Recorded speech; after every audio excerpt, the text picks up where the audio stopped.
নমস্কার, আমি আশিস ভট্টাচার্য। শুরু করছি আমাদের ফুচকাবাজ পডকাস্টের এক নতুন এপিসোড। আর আজকের আমার সাথে আছে আমার বাল্য বন্ধু নীলাদ্রি।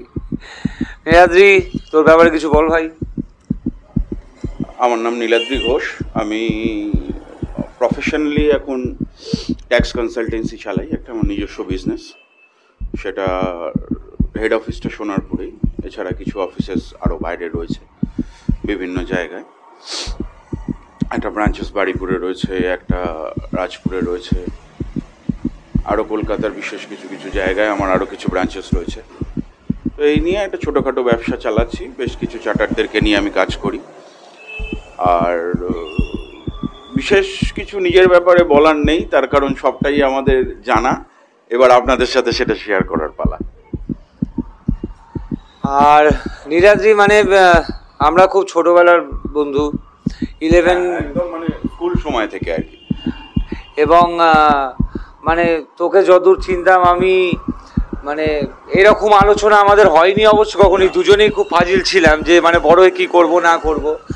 তো তো সেরম জায়গা থেকে মানে আমরা জানি যে নীলাদ্রি মানে ইয়ার কি ফাজলামো মারছে, এরকম একটা ছেলে। তো সেই ছেলে আজকের এরকম জায়গায় যা করেছিস নিজে করেছিস আমি জানি। তো একটু স্টোরিটা একটু বল। অ্যাকচুয়াল ব্যাপারটা হচ্ছে, যখন আমরা স্কুলে পড়ি সেই সময়টার সাথে এই সময়টা অনেক ডিফারেন্স হয়। সেটা আমি কেন, এটা তুইও নিজের জীবনে চলার সাথে সাথে আস্তে আস্তে বুঝতে পেরেছিস যে স্টেপসগুলো কি হয় বা কি কি ধাক্কা আমাদের জন্য ওয়েট করে থাকে, যেটা কিন্তু আমাদের ওই এজে বোঝাটা সম্ভব না, কোনোভাবেই সম্ভব না প্র্যাকটিক্যালি। যখন স্কুলে পড়তাম তখন নীলাদ্রি মানে ইয়ার্কি, নীলাদ্রি মানে ঠাট্টা, নীলাদ্রি মানে হাসি, নীলাদ্রি মানে বদমাইশি, নীলাদ্রি মানে মানে কি বলবো, মানে চূড়ান্ত খারাপ দিকে যা কিছু আছে সব নীলাদ্রি মানে তাই। শুধু একটাই পজিটিভ দিক, একটু পড়াশোনাটা করতে বলে ওই জায়গাগুলো একটু মার্সির জায়গা থাকতো। কিন্তু বেসিক্যালি বদমাইশি মানে চূড়ান্ত বদমাইশ আর কি। স্কুলে একটা ভালো প্রেক্ষাপট টিচারদের কাছে, সেই জায়গাটা থেকে ভালো স্টুডেন্টের আওতায় পড়ে। কিন্তু ওইটুকুই ভালো, বলতে ওইটুকুই ভালো দিক, আর কিছু নেই। বাকি যা আছে সব। তুই নোংরা ছেলে ছিলিস না? নোংরার কথা আমি বলছি না, আমি সেই দিকে যাব না। কিন্তু ব্যাপারটা হচ্ছে বদমাইশি চূড়ান্ত। ধর ক্লাস 4th পিরিয়ড হয়ে গেল, টিফিন হলো, টিফিনে পেছন দিক দিয়ে পালানো। ওই বড় স্কুলের পাঁচিলের ভেতর থেকে সাইকেলগুলোকে চাগিয়ে চাগিয়ে একজন কেউ বাইরে ফেলছে, আমরা ওপর থেকে ঝাঁপ মারছি, মেরে পালাচ্ছি, এই বদমাইশি।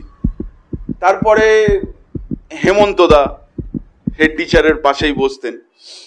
তো দেখ, একটা জিনিস ছিল, এটা প্র্যাকটিক্যালি বলতে হবে, সেটা হচ্ছে হেড টিচারকে সুধীনাথ সরকার সেই সময় আমাদের ছিল, তা ওনাকে একটা বিশেষ কোড ওয়ার্ডে সবাই ডাকতো। আমি সেই নামটা পাবলিকলি বলতে চাইছি না, কারণ সেটা তখনও দাঁড়িয়ে কিন্তু আমাদের উপলব্ধিটা ছিল যে এই নামে ওনাকে ডাকাটা উচিত নয়। উনি ভীষণ স্ট্রিক্ট ছিলেন এবং স্কুলটাকে যথেষ্ট অগ্রগতির দিকে নিয়ে যাওয়ার চেষ্টা করেছিলেন। প্র্যাকটিক্যালি দেখ, একা এত বড় একটা এন্টিটিকে একদম ডিসিপ্লিন জায়গাতে নিয়ে আসা, পুরো অগোছালো অবস্থা থেকে, সেটা কিন্তু ইজ টু টাফ। তাও উনি ওনার বেস্টটুকু দিয়েছিলেন এই স্কুলের প্রতি, আমাদের যতটুকু মনে হয়। এটা দেখ, বাকি বন্ধু বান্ধবের কথা বলবো না, এটা আমার ব্যক্তিগত উপলব্ধি। সেটা সেই দিন দাঁড়িয়ে হয়তো অতটাও না থাকলে আজকের দিনে দাঁড়িয়ে নিজের জীবনের এতটা রাস্তা পেরিয়ে আসার পরে বুঝতে পারি যে উনি কোন জায়গাটায় নিজেকে নিয়ে আসার, মানে স্কুলটাকে নিয়ে যাওয়ার চেষ্টা করছিলেন। সেই জায়গায় দেখ, একটা মানুষ যদি, এটা পরবর্তীতে নিজের জীবন দিয়েও তুইও উপলব্ধি করেছিস, আমিও করি, যে যখন সৎ পথে থেকে তুই স্ট্রেট ওয়েতে চলতে চাইবি না, তখন কিন্তু তোর রাস্তাটা কিছুতেই স্ট্রেট থাকবে না। সে রাস্তা কিন্তু আঁকা বাঁকা, এবড়ো খেবড়ো, পদে পদে ধাক্কা। কিন্তু তুই যদি সেটা কোথাও ওভারকাম করে ওঠার চেষ্টা করিস, হ্যাঁ, প্রচন্ড টাফ পরিস্থিতির মধ্যে দিয়ে যাবি, এই বিষয়ে কোনো সন্দেহ নেই। বিভিন্ন ধরনের ধাক্কা তোকে, মানে ওই পজিটিভ নেগেটিভ এনার্জি, সেগুলো পরবর্তীতে আসছি, আশা করি তোর কোয়েশ্চেন্সে থাকবে, কারণ তোর নেগেটিভ এনার্জির প্রতি বেশি টান, আর আমারও সেটা নিয়ে বক্তব্য থাকবে। কিন্তু যেখানে পজিটিভ আছে সেখানে নেগেটিভ আছে, না হলে এই দুটো ওয়ার্ডই তৈরি হতো না। যদি কিছু ভালো দিক থাকে, কিছু খারাপ দিকও আছে, এটা সব জায়গাতে। তা তুই যখন একটা স্ট্রেট ওয়েতে থেকে কোনো একটা অগোছালো জিনিসকে ডিসিপ্লিনের মধ্যে আনতে চাইবি না, তখন তোর হাতে মানে তোর সামনে অনেক রকম বাধা বিপত্তি থাকবে এবং পেছনের কিছু মানুষ থাকবে যারা তোকে টেনে নামাবার চেষ্টা করবে। ঠিক আছে, সেটা কিন্তু ওনার ক্ষেত্রেও হয়েছে। এটা আমরা প্র্যাকটিক্যালি দেখেছি, স্কুলে থেকে দেখেছি, উপলব্ধিটা তো আজকের দিনে দাঁড়িয়ে করছি। না তখনও আমরা এই ব্যাপারটা নিয়ে আলোচনা করছি, বাট আমরা ছ্যাবলা অনেক লাইট ছিলাম সেই সময়, অনেক লাইট ছিলাম। আজকে বিশেষত নিজেদের জীবনের প্রেক্ষাপট দিয়ে যখন আস্তে আস্তে আস্তে আস্তে ব্যাপারগুলো বিচার্য জায়গায় নিয়ে যাচ্ছি, তখন গিয়ে মনে হচ্ছে যে না, রাস্তাটা হয়তো সঠিক ছিল বলেই এতজন পেছন দিক থেকে টেনে ধরতো। এমনও হয়েছে, দেখ আমরা স্কুল চলাকালীন দেখেছি যে সমস্ত টিচার্সরা মিলে ওনার রুমে গিয়ে মানে ওনাকে হেনস্থা করার চেষ্টা হয়েছে, প্রচুর হয়েছে। এগুলো আমরা, আমাদের ক্লাস চলছে না, মানে আমাদের ক্লাস ছিল সাপোজেবলি ধর নির্মল বাবুর ছিল, অথবা বুদ্ধবাবুর ছিল, অথবা এনবির ছিল, হোয়াট এভার ইট মেবি, তারা কেউই ক্লাসে আসছে না। কি হলো, সবাই তো এসছে স্কুলে, অথচ ক্লাসে নেই কেন? হঠাৎ করে বেরিয়ে দেখলাম হেড স্যারের ঘরের সামনে সবাই মিলে একজোট হয়ে রয়েছে। ঠিক আছে, বচসা চলছে। তো এগুলো আমরা দেখেছি। তো সেই জায়গাটা থেকে চেষ্টা করেছে নিয়ে আসার। তো সেই সময়টায়, এবার আমাদের দিকে যদি আসি, সেই সময়টায় নীলাদ্রি মানেই এই আগে যেগুলো বললাম এগুলোই ছিল। শুধু একটা ভালো দিক, ওই পড়াশোনাটা একটু ভালো, বাকি সব কিছুই খারাপ। মানে বদমাইশির দিক আর কি, চূড়ান্ত বদমাইশি। স্কুল ক্লাস বাঙ্ক করছে, ব্যাগ বেঞ্চের তলায় নামিয়ে রাখছে, পেছন বেঞ্চে এসে বসছে। ম্যাক্সিমাম বদমাইশি তুই বলতেও পারবি না। হ্যাঁ, যে বদমাই, আর যেগুলো বদমাইশি সেগুলো তো মানে বলার জায়গা নয়। এটা একটু ওইটা বলা আমার রিকোয়েস্ট, যেটা হচ্ছে যে তোদের দিদিকে কাকিমা সাজিয়ে নিয়ে এনেছিলিস, যেটা এই ব্যাপারটা বলতে চাই। এই ব্যাপারটা হচ্ছে, দেখ তখন মানে সবেই সিগারেট খাওয়া শুরু করেছি, তখন মানে খুব একটা টানের বিষয় যে ব্যাপারটা ঠিক ওই রকম না তখন। আজকে যে ব্যাপারটা হয়ে গেছে যে নর্মাল, মানে এটা খাবো আর কি, মানে খেতে হবে, একটা চা খাওয়ার পর একটা সিগারেট খাবো, কি বন্ধুরা দাঁড়িয়ে কথা বলছি, একটা সিগারেট খাবো, বা এটা খাওয়ার পর ওষুধের মতন হয়ে গেছে। তখন ব্যাপারটা ওই রকম ছিল না। তখন মানে আজকে যেরকম কি একটা সিগারেট খাওয়ার পর হ্যাঁ একটা 10 মিনিট 15 মিনিট বা আধ ঘন্টা টাইম স্প্যান দেবো মিডলে, তারপরে গিয়ে আর একটা খাবো। তখন ব্যাপারটা ওরকম ছিল না। তখন মানে তুই যদি 7-8টাও পরপর দিয়ে দিস, 7-8টাই পরপর টেনে নেবো।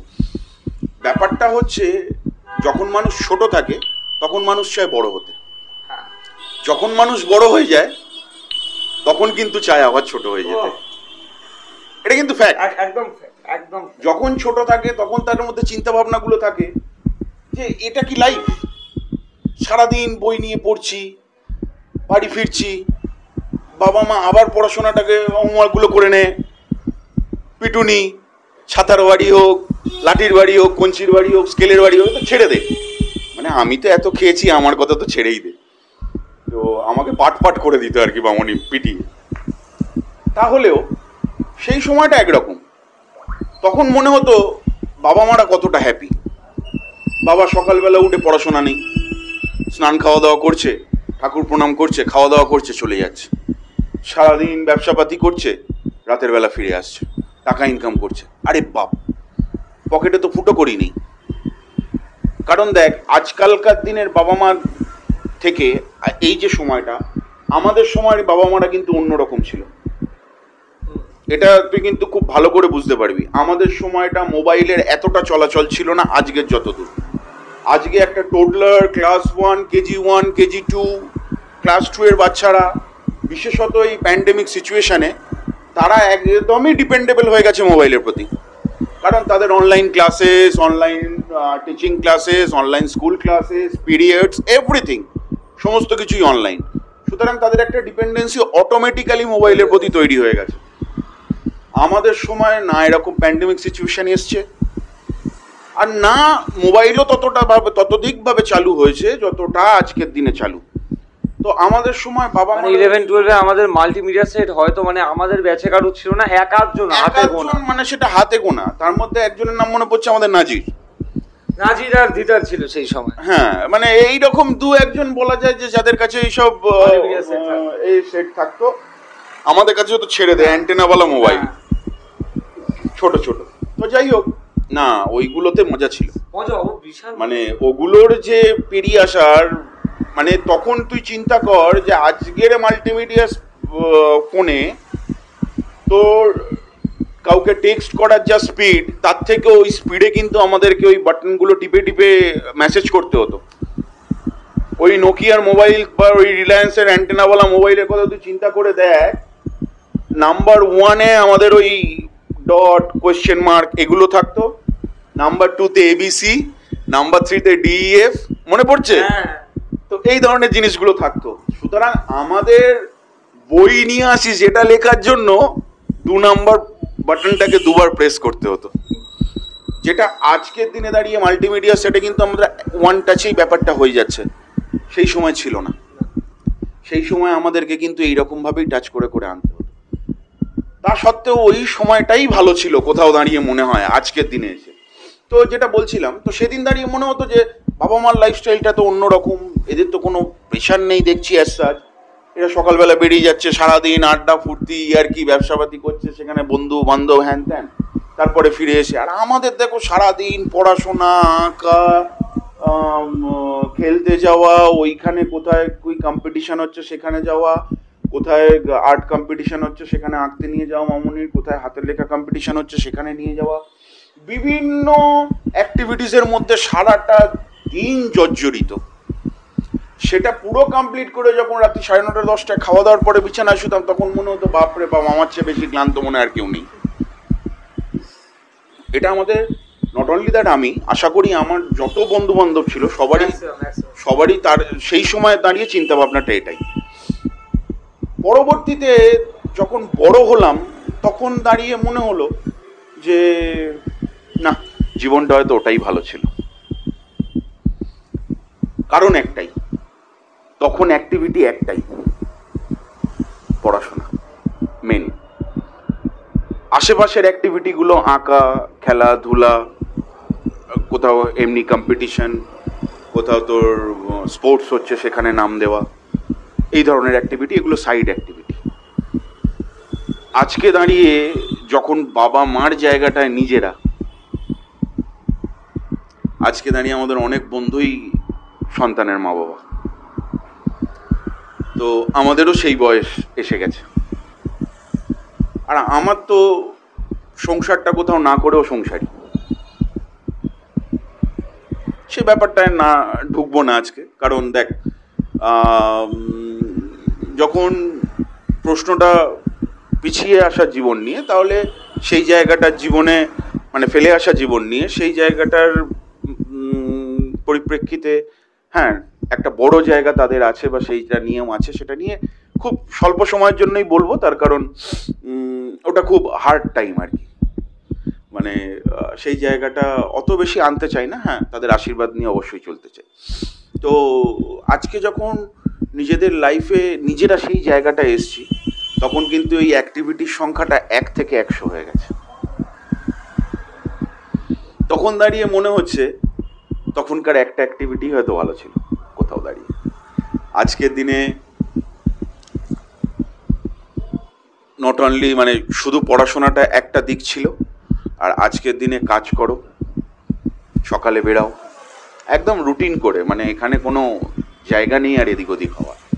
বেরাও, কাজ করো, মাথায় হাজার একটা টেনশন, ব্যবসার টেনশন, বাড়ির টেনশন, আমার প্রতি কেউ ডিপেন্ডেবল তাদের টেনশন, তাদের সেই ডিপেন্ডেন্সির জায়গাটা ফুলফিলের টেনশন, সেখান থেকে বেরিয়ে আসার পর নিজের জীবনে চলবো তার টেনশন, হাজার একটা অ্যাক্টিভিটি। তা কোথাও দাঁড়িয়ে মনে হয় সেই দিনকে বাবার জীবনটাও হয়তো তাই ছিল, বুঝতে পারি। ওপর থেকে দেখতে একরকম লাগে, যতটা যে সময়ের মধ্যে দিয়ে মানুষ যায়, সেই সময়ের মধ্যে দিয়ে যেতে যেতে মানুষের মধ্যে এই উপলব্ধিটা আসে যে না, পরিস্থিতিটা কি। তো সেই নীলাদ্রির সাথে আজকে নীলাদ্রির ডিফারেন্স এটাই। সেদিনের নীলাদ্রি হয়তো কোথাও দাঁড়িয়ে বা কোথাও বসে 5 মিনিট 10 মিনিট জীবনের পরিপ্রেক্ষিতে এই আলোচনা তার মুখ থেকে বেরোতো না।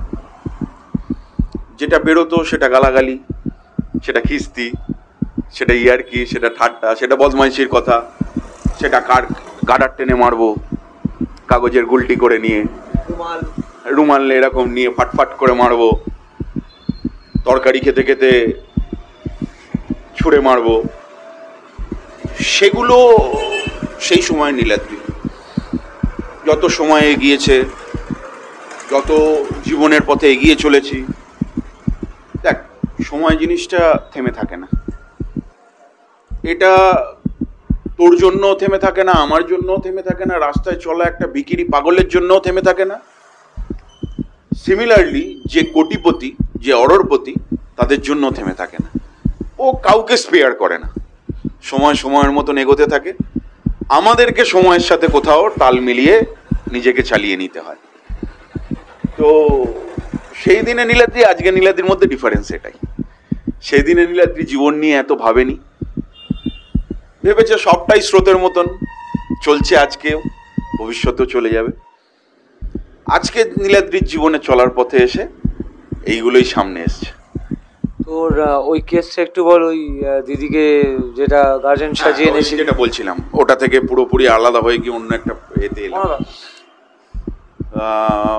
তো সেদিন ওই যখন একটার পর দুটো, তিনটে, চারটে এরকম চলতেই থাকতো, তখন বিড়িটাই মেন প্রায়োরিটি। মানে আমাদের কাছে পয়সা নেই, তো কোথা থেকে হবে? আরে একটা সিগারেট কিনতে গেলেও 1.5 টাকা 2 টাকা লাগে সেই সময়, আমাদের সময় স্পেশাল 1.5 টাকা, সিলকার 2 টাকা, 2 টাকা এইরকম কিছু। তো সেই সময় দাঁড়িয়ে একটা 1.5 টাকা 2 টাকা লাগে, আর 1.5 টাকা 2 টাকা কি আমাদের হাতে গুনে 10 টাকা হয়তো আমাদের বাবা মারা দিত, তাও দিত না।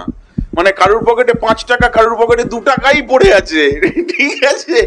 মানে এবার সেটাতে কি হয়, একটা বিড়ির প্যাকেট, সেটা কিনলে 1-2 টাকায় একটা সিগারেট একবারে খাওয়া হয়ে যাবে, কিন্তু 1-2 টাকায় তখন 10টা বিড়ি হতো, ঠিক আছে? সেই প্যাকেটটাকে কোথাও এনে রেখে দেওয়া এবং বারবার খাওয়া। তো তখন দাঁড়িয়ে সিগারেট খাওয়া মানে নিজেকে একটা লেভেলে তুলে দেওয়া আর কি। মানে ওটা ওই ফিলিংস, ওই ভাবনা চিন্তা আজকে অত আনন্দ কোনোভাবেই হয় না। যে সেদিন 2 টাকার সিগারেট, আজকের দিনে দাঁড়িয়ে সেই সিগারেট কোথাও 15 টাকা 20 টাকা, কিন্তু ওই 20 টাকার সিগারেট মুখে ধরেও অত আনন্দ হয় না সেদিন 2 টাকার সিগারেট মুখে নিয়ে যতটা আনন্দ হতো। তখন ফিলিংটা আসতো, কোথাও দাঁড়িয়ে আমি বাবা হয়ে গেছি, কোথাও দাঁড়িয়ে আমি বড় হুব্বা হয়ে গেছি, কোথাও দাঁড়িয়ে আবার এরকম মনে হতো মানে একটু গলা হাঁকিয়ে বলবো এটা দেখে নিবি, ওটা বুঝে নিবি, ডন টাইপের ব্যাপার। মানে সিগারেট তখন টুকটাক টিভি সবার বাড়িতেই ছিল, দেখ ওই সিনেমাগুলো দেখে, সাউথের নায়কদের এই ধরনের ডিজাইনগুলো দেখে এগুলো নিজেদের ভেতরে ইমপ্লিমেন্ট, এটা এখনকার বাচ্চাদের মধ্যেও আছে। যে সিনিয়র যারা বা যাদেরকে তারা দেখছে সামনে, সেই চরিত্রটাকে নিজের মধ্যে একটু ভেবে নেওয়া বা নিজেকে সেই জায়গায় বসিয়ে দেওয়া। তো সেই রকমই একটা জায়গা থেকে সিগারেট খেতে বসেছি। ঠিক স্কুলের গেটের অপোজিটেই একটা দোকান, সেই দোকান বিড়ি সিগারেট চাটা পাওয়া যেত। সেই দোকানে এসে টিফিন টাইমে সিগারেটে মানে কে খাইয়েছিল এক্স্যাক্টলি আমার মনে পড়ছে না, 7-8 জন এরকম ছিলাম, নিয়ে সিগারেট কিনে সবাই ধরে। আমার যতদূর মনে পড়ছে তুই, উদি, অর্ক, শোভন, মোটা অর্ক, শোভন, আর শোভন কিন্তু তখন খেত না, শোভন খেত না, আবার সঙ্গ দিতে ছিল। হ্যাঁ, শোভন তখন খেত না, আর বাকি দুদিন আমার মনে পড়ছে না। তো এরা সবাই মিলে বাইরেটা বেরিয়ে টিফিন পিরিয়ডে, সবাই স্কুলের ভেতরেই রয়েছে, টিফিনে যে প্রণয় ছিল, এই গেটটা খোলা ছিল, সেই গেট থেকে বাইরে বেরিয়ে একদম ঠিক গেটের উল্টো দিকে সিগারেট কিনে সবাই খাচ্ছি। পয়সাটা কিন্তু উদি দিয়েছিল মনে পড়েছে, কারণ আমাদের যতজন মানে সেই সময়ের বন্ধু বান্ধব আর কি, তার মধ্যে ওই ফ্যামিলির ফিনান্সিয়াল কন্ডিশন যথেষ্ট ভালো ছিল এবং প্রচুর টাকা খরচাও করতো আমাদের পেছনে, এটা বলে লাভ নেই। ওর ছেড়ে টিফিন খাওয়া, এই করা ওই করা প্রচুর করেছে। তো ওই সিগারেট কিনেছিল, সেটা খুব আর কি মানে ওই রকম একটা ফিলিংস নিয়ে, যেরকম বললাম ধরিয়ে শুকটান মারছি। ঠিক সেই সময় পুটিদা এই গেটে থাকতো, ঠিক আছে? এই সাইডের গেটটা, মেন গেটটা নয়, কিন্তু মেন গেটটা বন্ধ। মেন গেটের ওই গ্রিলের ফাঁক দিয়ে দিয়ে হাত বাড়িয়ে ওখানে আলু কাবলি বসতো, ঝালমুড়ি বসতো, ওই সব খাওয়া দাওয়া চলতো টিফিন টাইমটা। যেহেতু এই মেন গেটটা পুটিদা একটু খোলো, বাইরে বেরোবো। মানে একটু বড় হয়েছি, মোস্ট প্রবাবলি তখন আমরা 11-এ পড়ি মনে হয়, হ্যাঁ 11-ই পড়ি। একটু বড় হয়েছি, আস্তে আস্তে পরের বছরই স্কুলের সিনিয়র মোস্ট হবো, মানে আমরাই দাদা, ঠিক আছে, এই একটা ব্যাপার ভেতরে আসছে। মানে দেখ, যে এন্টিটিতে তুই রয়েছিস সেই এন্টিটির সিনিয়র তুই, তো সেই একটা জোশ কিন্তু থাকেই। তুই আমাদের মনে করে দেখ, সরস্বতী পুজোর নিমন্ত্রণ করতে বেরোটা। এবারে যথারীতি ওখান থেকে দেখছি যে মালা ম্যাডাম ভেতর থেকে বেরিয়ে আসছে। সেটা বেরিয়ে যে টিফিন টাইমে উনি আসবেন সেটা আমাদের ধর্তব্যের বাইরে, মানে আমাদের চিন্তা ভাবনার মধ্যেই আসে না, কারণ উনি তখন ঘরে টিফিনে ব্যস্ত থাকবেন। আমরাও কেউ সামও খেয়াল করি না উনি বেরিয়ে আসছে। কোথাও দাঁড়িয়ে উনি আমাদেরকে একদম সিগারেট হাতে এবং সিগারেটের শুকটান মারা অবস্থাতে হাতে নাতে ধরেছে।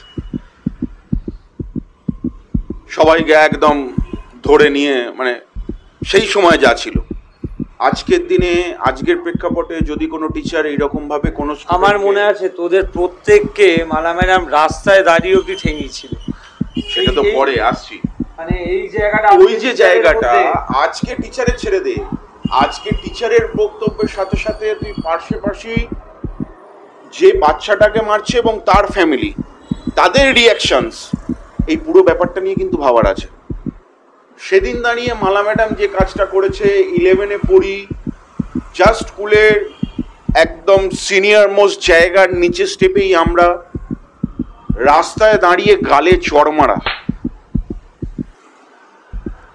আজকের দিনের ফ্যামিলি বা আজকের পরিস্থিতি যা, এরকম কোনো স্টুডেন্টের সাথে করলে সেটা হয়তো ফলাও করে থানায় গিয়ে এফআইআর হয়ে যেত মালা ম্যাডামের নামে, এবং খবরটা পেপারে অবধি চলে আসতো। স্টুডেন্টগুলো ব্যাপারটা এত ইজিলি হজম করে হয়তো নিত না, ইজিলি হজম করার জায়গাই থাকতো না। সেই সময়ে উনি বেরিয়ে এসে রাস্তায় দাঁড়িয়ে গালের ওপর একটা মানে টেনে চড় মারা, ছেড়ে দে। উল্টো দিকের জায়গাটা যদি ভাবি, আমাদের রীতিমতো গা হাত পা কেঁপে গেছিল। আমরা হেবি আনন্দ পেয়েছিলাম। সে তো স্বাভাবিকই, তোরা তো বরাবরই মানে কেউ মার খেলে কেউ আনন্দ পায়, এটা তো ছিলই আর কি। কিন্তু ওই ইউনিটির জায়গাটাও ছিল যে কোনো একটা বদমাইশি আমরা হয়তো একদম চূড়ান্ত লেভেলে করে ফেলেছি, সেই বদমাইশিটা কোথাও গিয়ে নোংরামি ছুঁয়ে গেছে। আমি এই জায়গাটা একটু আমি বলবো, আমার 1 মিনিট দিতেই হবে, আমার মনে আছে যে অর্ঘ্যর সাথে আমার ছোটবেলা থেকে বন্ধুত্ব, তো অর্ঘ্য কাঁদতে কাঁদতে আসছে, ও সোনারপুরে গিয়ে আর একটা কোনো কেস খেয়ে গেছে ওর বাবার কাছে। তো অর্ঘ্যর ব্যাপারটা বাদ দিই, পরের দিন সকালবেলায় তুই এসছিস, আমি যেই দেখতে পাই আমি তোকে নিয়ে ইন্টারেস্টেড ছিলাম।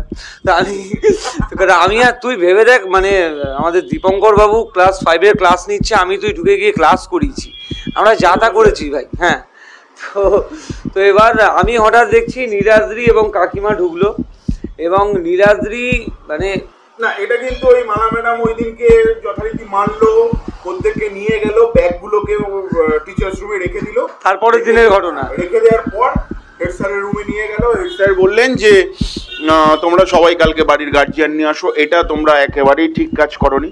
উনি কিন্তু কারুর গায়ে হাত দিতেন না, ওনার হাতে একটা ছড়ি থাকলেও কি হবে, উনি সেটা দেওয়ালে মারতেন অথবা কোনো গ্রিল থাকলে তাতে মারতেন, ভয় দেখানোর জন্য, কারুর গায়ে হাত দিতেন না। আমি কখনো কাউকে মারতে দেখিনি। হ্যাঁ, এক্সট্রিম লেভেলে কিছু ঘটনা আমরা স্কুলে পড়াকালীন ঘটেছিল, সেই জায়গাতে ওনাকে আমি মারতে দেখেছি ওই বেতের বাড়ি, কিন্তু পায়ের নিচে। এটা কিন্তু উনি ফলো করতেন।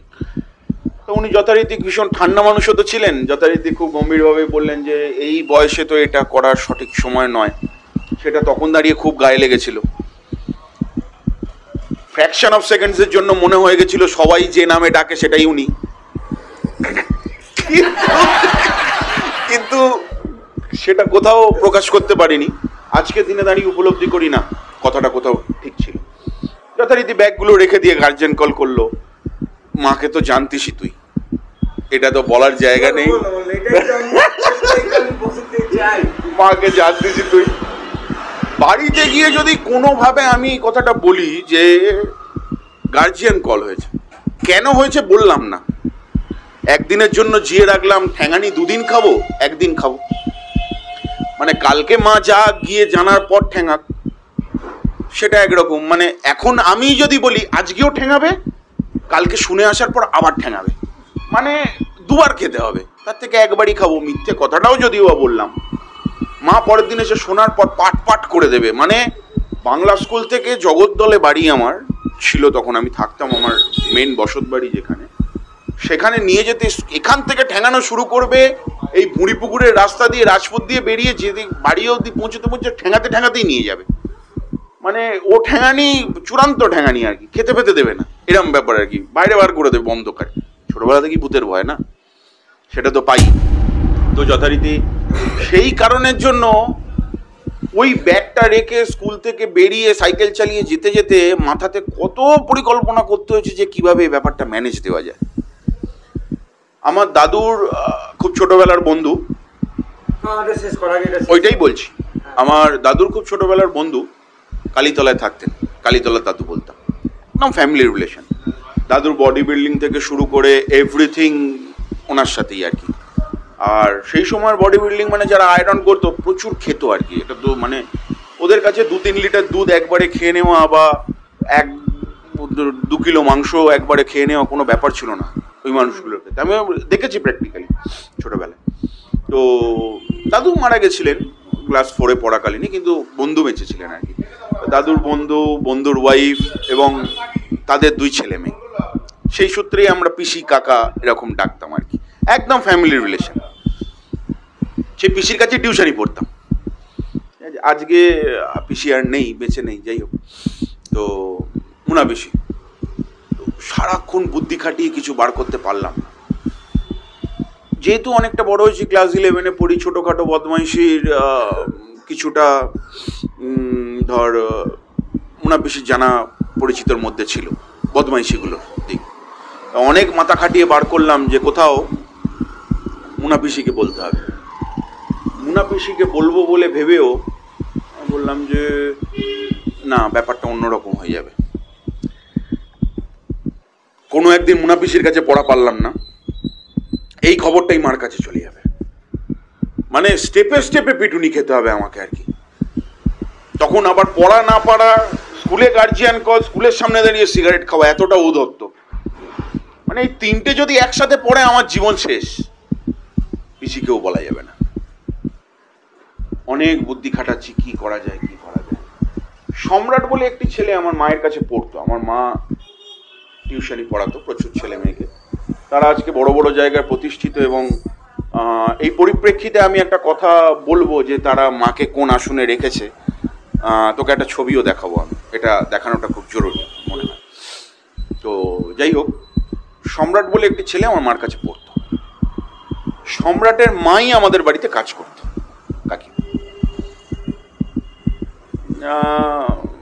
বাড়িতে কাজ করার দরুন আমি অনেক চিন্তা ভাবনা করে দেখলাম একমাত্র এই কাকিমা আছে যে আমাকে বাঁচাতে পারে,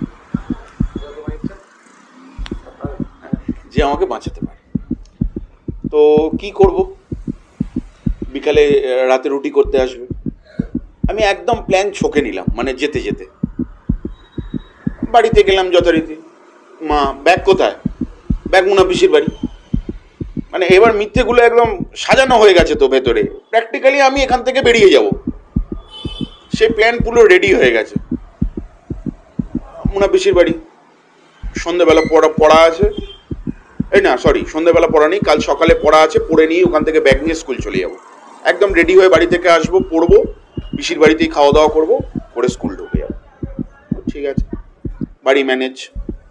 কাকিমা এলো কাজে, রুটি তরকারি হয়ে গেছে। ভাবছি, সুযোগ খুঁজছি কিভাবে কাকিমাকে বলবো, অ্যাপ্রোচটা করবো এবং পরের দিন রেডি করে নিয়ে যেতে হবে। আমি তো জানি না সেই সময় তার কি কাজ আছে, কিন্তু আমাকে তো যেভাবে হোক নিয়েই যেতে হবে, নাহলে আমি স্কুলে ঢুকতে পারবো না। আর সেটা একদম 11টার মধ্যে, কারণ এনে কথা বলিয়ে ছেড়ে দিয়ে ব্যাগ নিয়ে ক্লাসে ঢুকতে হবে। আর পরের দিনও যদি ব্যাগ না নিয়ে আমি বাড়ি ফিরি তাহলে তো ছেড়ে দে, মানে চূড়ান্ত কিছু অপেক্ষা করছে আমার জন্য। তো যথারীতি কাকিমাকে রান্না বান্না করে নিয়ে কাকিমা ঠিক যখন বেরিয়ে গেল, বাড়িতে তো বলার সুযোগ পেলাম না, বাইরে বেরিয়ে এসে কাকিমাকে ধরে, কাকিমা বাঁচাতে হবে। কি হয়েছে, কি করেছিস বাবু? আমি বললাম, যা করেছিস সব পরে বলবো, তোমায় শুধু কালকে মা সেজে স্কুলে যেতে হবে। এটা কি বলছে? না কাকিমা তো, কাকি বাদ দিলে মাই তো থাকে, হবে, তুমি শুধু মা সেজে চলে চলো। বলছি না, বদমাইশি বুদ্ধি তখন চূড়ান্ত মাথায়। তো ঠিক আছে তাই হবে। পুরো কাকিমাকে রেডি করে নিলাম। সকালবেলা কাকিমা এসে বাড়িতে কাজবাজ করবে, রান্নাবান্না করে টোরে রেখে বেরিয়ে আমার সাথে স্কুল চলে আসবে। আমি সকালবেলা রেডি হয়ে মোনা পিসি বাড়ি চলে এলাম। পিসিকে এসে বললাম স্কুলে একটু বদমাইশি করেছিলাম, কাল মারপিট করেছি, মারপিট করার জন্য ব্যাগটা আটকে রেখেছি, আজকে গেলে দিয়ে দেবে। পিসির বাড়িও ম্যানেজ হয়ে গেল, মা অবধি খবরটা যাবে না, ছোট খবর তো, ছোট বদমাইশি যাবে না, বড় কিছু হয়ে গেলে চলে যাবে। তো ম্যানেজ হয়ে গেল। যাই যথারীতি টিউশনস ব্যাচে যারা অন্যরা রয়েছে তাদের বই খাতা দেখে পড়াশোনাটা সেরে নিলাম।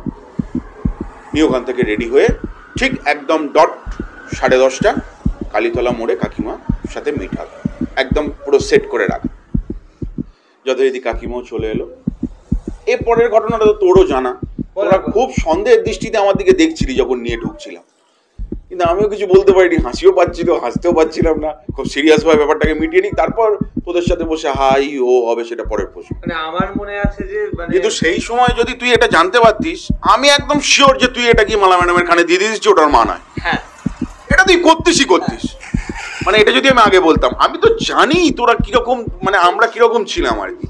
তো সেই জায়গা থেকেই দাঁড়িয়ে আমি কিছু বলতে পারিনি। তোরা খুব সন্দেহের দৃষ্টিতে দেখলেও হ্যাঁ ঠিক আছে দেখতে থাক, পরে আমি তোদের দিকটা ম্যানেজ করবো, আগে এই দিকটা করে নিই, এই ভেবেই আমি চুপচাপ নিয়ে ঢুকলাম। যথারীতি সোজা হেডমাস্টার ঘরে গেলাম। তোরা তো একদম উৎসুক হয়ে রয়েছিস, মানে ক্লাস বাঙ্ক হয়ে যাক তাতে অসুবিধা নেই। হ্যাঁ একদম, মানে উকি মেরে দেখবি নীলাদ্রি কি হচ্ছে আর কি। মনে হয় সেই হেডমাস্টারের ঘরের সামনে দেবদারু গাছ, ওর পাশে তোরা সব জড়ো হয়ে। যথারীতি নিয়ে ঢুকলাম। আর হেডমাস্টারের ঘরে পর্দাটা সবসময় ফেলা থাকতো, দরজাটা খোলা থাকলো, ভেতরটা দেখতে পাচ্ছিস না। খুব উৎসুক হয়ে কি হচ্ছে ব্যাপারটায়। কোথাও দাঁড়িয়ে তো তোরা সন্দেহ করেছিল নীলাদ্রির মা নয়, সেটা আমি জানি খুব ভালো করে, পরে তো জেনেও গেছিলাম। যথারীতি নিয়ে ঢুকলাম, যা নয় তাই বললো, যত না হেডমাস্টার বললো হেমন্ত দা ধুয়ে দিল। খুব রাগ হচ্ছে, স্কুলে থাকে, স্কুলের খায়, এত কিসের ওকে, এরকম ভেতরে ফিলিংস চলছে। মানে হেমন্ত আজ বেরো, মেরেই দেবো। কোথাও দাঁড়িয়ে এটাও কাজ করছে। যথারীতি বলে টলে নিয়ে সবকিছু বললো। মালা ম্যাডাম এলো। দেখুন এটা তো ঠিক না, আমি কালকে একটা চড় মেরেছি। হ্যাঁ মারবেন না, আমার একদম স্ক্রিপ্ট করানো ছিল আর কি, লিখে বোঝানো ছিল আর কি কাকিমাকে, যে তোমায় যা বলবে তুমি সব সাপোর্ট করে যাবে, শুধু আমার ব্যাগটা পাওয়া নিয়ে দরকার, বাকি আমি বুঝে নেবো। তো যথারীতি সব বলে টলে নিয়ে তারপরে দাঁড়িয়ে যেটা হয়, যেটা আজকালকার টিচারদের মধ্যে অতটা বেশি স্টুডেন্ট টিচার এই জায়গাটা থাকে না, যেটা সেই সময় ছিল। যেমন মারতো তেমন আমাদেরকে ভালোবাসতো, এটা ফ্যাক্ট। তো যথারীতি বাজাই এদিকে আয়, দেখে পিঠে হাত বোলান, এরকম করিস না, এই কাজ যেন না আর কোনোদিন দেখতে কি, নেশা করার একটা বয়স আছে, সেই বয়সে করবি, this is not the appropriate time, এরকম বলা। কোথাও দাঁড়িয়ে যাই হোক সেই জায়গাটা মিটে গেল এবং ব্যাগটা দিল ফাইনালি। কাকিমা বেরিয়ে চলে গেল। এরপরটা একদম যাতা, মানে নোংরা জিনিস আর কি। তোরা একদম মানে সেই পেছন শুদ্ধ ধরে গেট অব্দি চলে এলি আর কি। মানে এসে তোরই ফার্স্ট কোশ্চেন যে তুই এদিকে শোন, বল এটা কে ছিল, সত্যি কথা বল। এটা কে ছিল, তুই সত্যি কথা বলবি। তারপরে তো যথারীতি সবটা বললামই। তো তখন যেহেতু মিটে গেছে, ব্যাগটা পেয়ে গেছি, এটা অনেকটা লাইট হয়ে গেছে।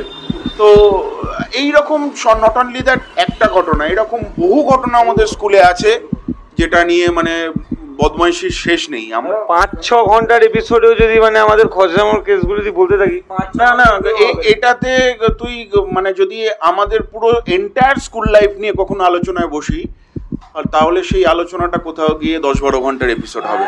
সেটা মানুষের পক্ষে দেখাটা সম্ভব হবে না এবং বোঝাটাও সম্ভব না। এই তো জীবনমুখী আলোচনা নিয়ে আমরা যখন স্টার্ট করেছি, তো এবং তুই শুরুতে বেশ কিছু মানে মানে এই আমাদের এত সিরিয়াস আলোচনা হয় না, মানে আমরা যাই হোক আমরা জেনারেলি হয় না। নীলাদ্রি যেটা, নীলাদ্রিকে লোক চেনে যেভাবে ছোটবেলা থেকে, তারা আজকের দিনে দাঁড়িয়ে নীলাদ্রিকে দেখলে না কোথাও গিয়ে একটু ভাবার জায়গা তাদের মধ্যে আসে। ইভেনচুয়ালি এটা তুই নিজেও ফিল করেছিস 100 বার। এবং তোর সাথে আমার মানে স্কুল ছাড়ার পরেও যখন আমি অফিস যেতাম ট্রেনে করে, ওই সময়টা দেখা হতো, আমি অফিস যেতাম, তুই অফিস যেতিস। কিন্তু তার পরবর্তীতে তুই যখন এরকম একটা সুইচ করার চিন্তা ভাবনা করলি এবং প্রথম যখন শুরু করলি খুবই একটা ছোট জায়গা দিয়ে কিরিশতলাতে, সেই সময় এসেও তোর সাথে খুব বেশি টাইম স্পেন্ড করার সময় আমার হয়ে ওঠেনি, সেই সময়টা পাইনি। তারপরে যখন তুই এই ব্যাপারটাকে আর একটু বড় করে একদম আমাদের মানে একদম নস্টালজিয়া প্লেস বলতে পারিস, একদম ওই জন্যই তো জায়গাটাও চুজ করেছে, সেটা বলার কোনো জায়গা নেই। তো সেই জায়গাটা যে শুরু করলি, তার পরবর্তীতে যখন তোর এখানে আসা শুরু হলো, বসা শুরু হলো, কথাবার্তা বলা শুরু হলো, আর এইখানে দাঁড়িয়ে জুনিয়ররা আসা, তাদের সাথে আমাদের পারস্পরিক একটা সম্পর্ক তৈরি হয়ে ওঠা, তার পরিপ্রেক্ষিতে তুই যখন তাদের সাথে আমার আলোচনা বা আমার কথাবার্তা বা তোর সাথেও আমার কথাবার্তাটা শুনলি আস্তে আস্তে, মানে একটু সময় নিয়ে। দেখ, ট্রেনে সোনারপুর উঠে বালিগঞ্জ নামা এটা মিনিট 20 একটা আলোচনা, সেই আলোচনাটা তার মধ্যে 4বার ফোন আসা, তোর ফোন আসা আমার ফোন আসা ধরা, ততটা মানুষকে চেনা সম্ভব হয়ে ওঠে না। যেটা হ্যাঁ 1 ঘন্টা থরলি একটা আলোচনায় বসলে বা কোনো বিষয় নিয়ে কথা বলতে থাকলে একটা মানুষের মধ্যে চেঞ্জেসগুলো ধরা যায়। তো সেটা দেখে তুইও খুব স্টান্ড হয়ে গেছিলি যে নীলাদ্রি কি করে আজকে এইরকম, মানে যে ছেলেটাকে চিনতাম একদম চ্যাংড়া, মানে ফটকাবাজ টাইপের, ফটকা মানে লাইট বেসিক্যালি, মানে খুব মানে যে লাইফে যে সিরিয়াসনেস নেই আর কি, প্র্যাকটিক্যালি কোনো ব্যাপারটাকে ডিপলি চিন্তা করার মতন জায়গা নেই। না না না এরকম আমি ভাবতাম না। আমার এখন ওই ইনসিডেন্টটা মনে আছে, আমি যখন 11-এ পড়ি, মানে 11-এ, এবং হচ্ছে যে মানে বাড়ি আমার সাথে বাড়িতে বরাবরই খুব ঝামেলা, এখনো চলছে। তো এবার তো 11-এ বাড়িতে মার সাথে কোনো বিষয়ে ঝামেলা হয়েছে, আমি ঝগড়াটি করে যাই, বাড়ি ছেড়ে বেরিয়ে আসছি। তো যথারীতি আমি বেরিয়েছে আমাদের ব্লু স্কাই একটা ছাতিম গাছ ছিল, বোধহয় আছে এখনো, ওই ছাতিম গাছটার উপর উঠে বসে ভাবছি কি করবো, আদৌ বেরিয়ে যাবো নাকি একটু স্টান্ট দিয়ে এবার ঢুকি। তো এইসবই ভাবনা চিন্তা চলছে। আমি হঠাৎ দেখি দূর থেকে নীলাদ্রি আসছে। তো আমি মানে ভগবানকে বলছি আজ যাই হোক মালটা যেন আমায় দেখতে না পায়, এবং মানে দেখার কথাও না, সালা কি হতে হতে দেখি যেতে যেতে ঠিক থাকি, যে কি ব্যাপার দেখি কি করছিস। তো আমি মানে যথারীতি এবার তুই যে বললি তোকে ভালোবাসি ছোটবেলা থেকেই, আমি বললাম তোকে সবটা, তো তুই আবার যে বাড়ি থেকে ঘুরে আলি, তো এই জিনিসটা তুই যদি এত লাইটে হতিস ভাই, এই ব্যাপারটা আসতো না। না, একটা তো ব্যাপার থাকে যে আজকের দিনে দাঁড়িয়ে যা চিন্তা ভাবনা দেখছিস বা যা চিন্তা ভাবনা আমার মধ্যে বিল্ড আপ হয়েছে, বা মানুষের কথা ভাবা, জীবন নিয়ে ভাবা, শুধু একা নিজে চলবো না, আরো 10টাকে সাথে করে নিয়ে চলবো। যদি নিজে গ্রো আপ করি, সাথে আরো 10টাকে নিয়ে গ্রো আপ করবো, এই যে চিন্তা ভাবনাটা, মানে আমি জিনিসটা নয়, আমরা, এই যে জিনিসটা, এই জিনিসটা তো কোথাও বাবা মার থেকেই পাওয়া, ব্লাড হেরিডিটিক্যালি পাওয়া, তাদের মধ্যে থেকে, মানে এটা গড গিফটেড, এটা এই অ্যাজ এরকম ভাবে হয় না। তো সেই জায়গা দাঁড়িয়ে তারই হয়তো কিছু ছোটখাটো দিক এইগুলো থেকে গেছে তখন। তখন জীবনটা যেই রকম, আজকের জীবন মানে এটা হেল অ্যান্ড হেভেন ডিফারেন্স নিজে ফিল করতে পারি। আজকের দিনে দাঁড়িয়ে ওই ইয়ার্কি ঠাট্টার জায়গাগুলো কোথাও দাঁড়িয়ে অনেক কমে গেছে আসিস, প্র্যাকটিক্যালি। দেখ, এই জন্যই বলি আমার কাছে বেশি আসবে ইয়ার্কিগুলো জিয়ে রাখবো না। ইয়ার্কিগুলো দেখ, এখানে এলে, এখানে যখন আড্ডা মারি তখন তো জিয়ে থাকেই, মানে আমিও কিন্তু তাতে সমানভাবে পার্টিসিপেট করি, মানে আজকের দিনে দাঁড়িয়েও।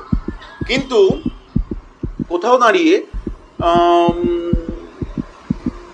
সেই যে জায়গাটা, সেই যে চ্যাংড়ামো, তার কন্টিনিউয়েশন, একটা কোনো ইনসিডেন্ট ঘটে গেল, সেটা নিয়ে ঠাট্টা, ইয়ার্কি, মজা, হাসি ঠাট্টা এগুলো চলতে থাকলো, এবং রাস্তাতেও চলছে মানে যাচ্ছি, কারোর ছাতাটা একটু টেনে দিলাম, একটা বয়স্ক লোক হেঁটে আসছে তাকে একটা আওয়াজ মারলাম, এই যে ব্যাপারগুলো, সেই কন্টিনিউশন গুলো কিন্তু কোথাও নেই। আজকের দিনে এই ইয়ার্কি ঠাট্টা গুলো আধ ঘন্টা 1 ঘন্টার মধ্যেই সীমাবদ্ধ, যতক্ষণ আমরা একসাথে রয়েছি, বসে গল্প করছি, আড্ডা মারছি। যেই বেরিয়ে গেলাম, মাথার মধ্যে কিন্তু আবার সেই জীবনমুখী চিন্তা ভাবনাগুলো এসে জড়ো হয়ে গেল, এবং যথারীতি আমরা রাস্তা চলতে চলতে, আজকের দিনে দাঁড়িয়ে এটা বেসিক্যালি আশিস খেয়াল করে দেখবি, ছোটবেলায় যখন রাস্তা চলতাম, রাস্তার দিকে কম খেয়াল থাকতো, আশেপাশে নজর থাকতো বেশি। আজকের দিকে দাঁড়িয়ে আশেপাশের নজরটা কোথাও সরে গেছে, ভালো বলেছি, আশেপাশের নজরটা সরে গিয়ে চিন্তাটা একটা জায়গাতে স্থির। তবে আমার পার্সোনাল ওপিনিয়ন, আমি আমি জিনিসটা বলছি, এবং তুই খুব কাছের বন্ধু বলে জিনিসটা বলছি, আমার অনুমান তোর এতটা চেঞ্জের কারণে মানে অন্যতম বড় কারণ হচ্ছে কিন্তু তোর বিরাট লস, মানে এই জিনিস কারণ না হোক, মানে নীরাদ্রি খুব, তুই বল তোর কাছে মানে কাকু কাকিমাকে কি মেসেজ দিবি, কারণ নীরাদ্রি অনেক অল্প বয়সে কাকু কাকিমাকে হারিয়েছে, তো এই জিনিসটা মানে মুখে তো বলে আমি যতই বলি না কেন কখনো বুঝতে পারবো না ওটা, নাই হোক কাউকে বুঝতে, বাট একটা জিনিস এটা প্র্যাকটিক্যালি ফ্যাক্ট যে এই লসেস রিকভার করার বা এই লসেস মেকআপ করার কোনো জায়গা কিন্তু হয় না। এটা শুধু আমার জীবনে বলে নয়, এটা কারোর জীবনে হয় না। আজকে এই লসেস যদি আমার কোনো বন্ধু বান্ধবের সাথেও ঘটে, এই ভেরি রিসেন্ট মৈনাকের বাবা মারা গেল, আমি কিন্তু কোনোভাবেই ওই জায়গাটা মেকআপ করতে পারবো না। আমি ভালো বন্ধু হতে পারি। ভালো বন্ধু মানে তখনকার দিনে বুঝতাম যখন স্কুল টাইমটা ছিল, যে আমাকে প্রতিদিন টিফিন খাওয়াবে, বিড়ি সিগারেট খেতে শিখেছি, একটা বিড়ি সিগারেট খাওয়াবে, 10টা আলোচনা আমার সাথে এসে করবে, আমি ছাড়া তার চলবে না, সেই আমার বেস্ট ফ্রেন্ড। এটা কিন্তু আমাদের ছোটবেলার সংজ্ঞা। আজকের দিনে দাঁড়িয়ে আমাদের কিন্তু এই সংজ্ঞাটা বদলে গেছে। সেই সংজ্ঞাটা হয়তো এইরকম প্ল্যাটফর্মে বললে অনেকের গায়ে লেগে যাবে, তাই সেই সংজ্ঞার দিকে যাচ্ছি না। না আমার মানে আমার গায়ে একদম যেটা বললি একদম তাই। আজকের আমি ধর যদি মানে আমি আগে বিদ্যাপীঠে ছিলাম, তারপর বাংলা স্কুলে এসেছি এবং প্রচুর বন্ধু বান্ধব হয়েছে, একটা সময় বিভিন্ন ফিল্ডের মধ্যে থেকেও বন্ধু বান্ধব হয়েছে, বাট সত্যি বলতে গিয়ে না ভাই, মানে ওই বন্ধু মানে আমরা ইজিলি বলে দিই বটে, বাট একদম নট সো ইজি। মানে আমার মতে বন্ধু ভাই মানে তোমার খারাপটাকে ডাইরেক্ট খারাপ বলবে, তোমার শুনতে যত খারাপ লাগুক, হয়তো শুনে তুমি সম্পর্ক রাখবে না, স্টিল খারাপটাকে খারাপ বলবে। তো এই জিনিসগুলো আজকের কোথাও দাঁড়িয়ে আমার আশিস মনে হয় আজকের দিনে দাঁড়িয়ে যে বন্ধু জীবনে সেই যে আমার ভালো সিচুয়েশনে যেমন আছে, ঠিক আমার খারাপ সিচুয়েশনেও সেম ভাবে আমার পাশে থাকবে।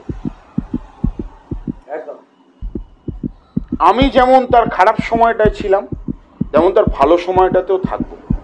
মানে অ্যাটলিস্ট ভালোই থাকতে পারি না পারি, খারাপে তো থাকতেই হবে, খারাপে তো থাকবই। মানে ভালোর জায়গাটা তার কোনো একটা জায়গায় ভালো হচ্ছে, সে জায়গায় আমার কোনো একটা ভাইটাল কাজ আছে, আমি পৌঁছতে পারলাম না বা উপস্থিত থাকতে পারলাম না, দ্যাটস ডিফারেন্ট ইস্যু। কিন্তু তার খারাপ জায়গাতেও আমার যদি সেই কাজটা এমন ইম্পর্টেন্ট না হয়ে থাকে যেটা আমার জীবন মরণ সমস্যা হয়ে যাবে, সেই জায়গাটাও ছেড়ে আমি তার পাশে থাকবো, সেটা বন্ধু। সেই জায়গা থেকে দাঁড়িয়ে আজকের দিনে মানে আজকের দিন অবধি শোভন, মানে যে নামটা না করলেই নয়, শোভন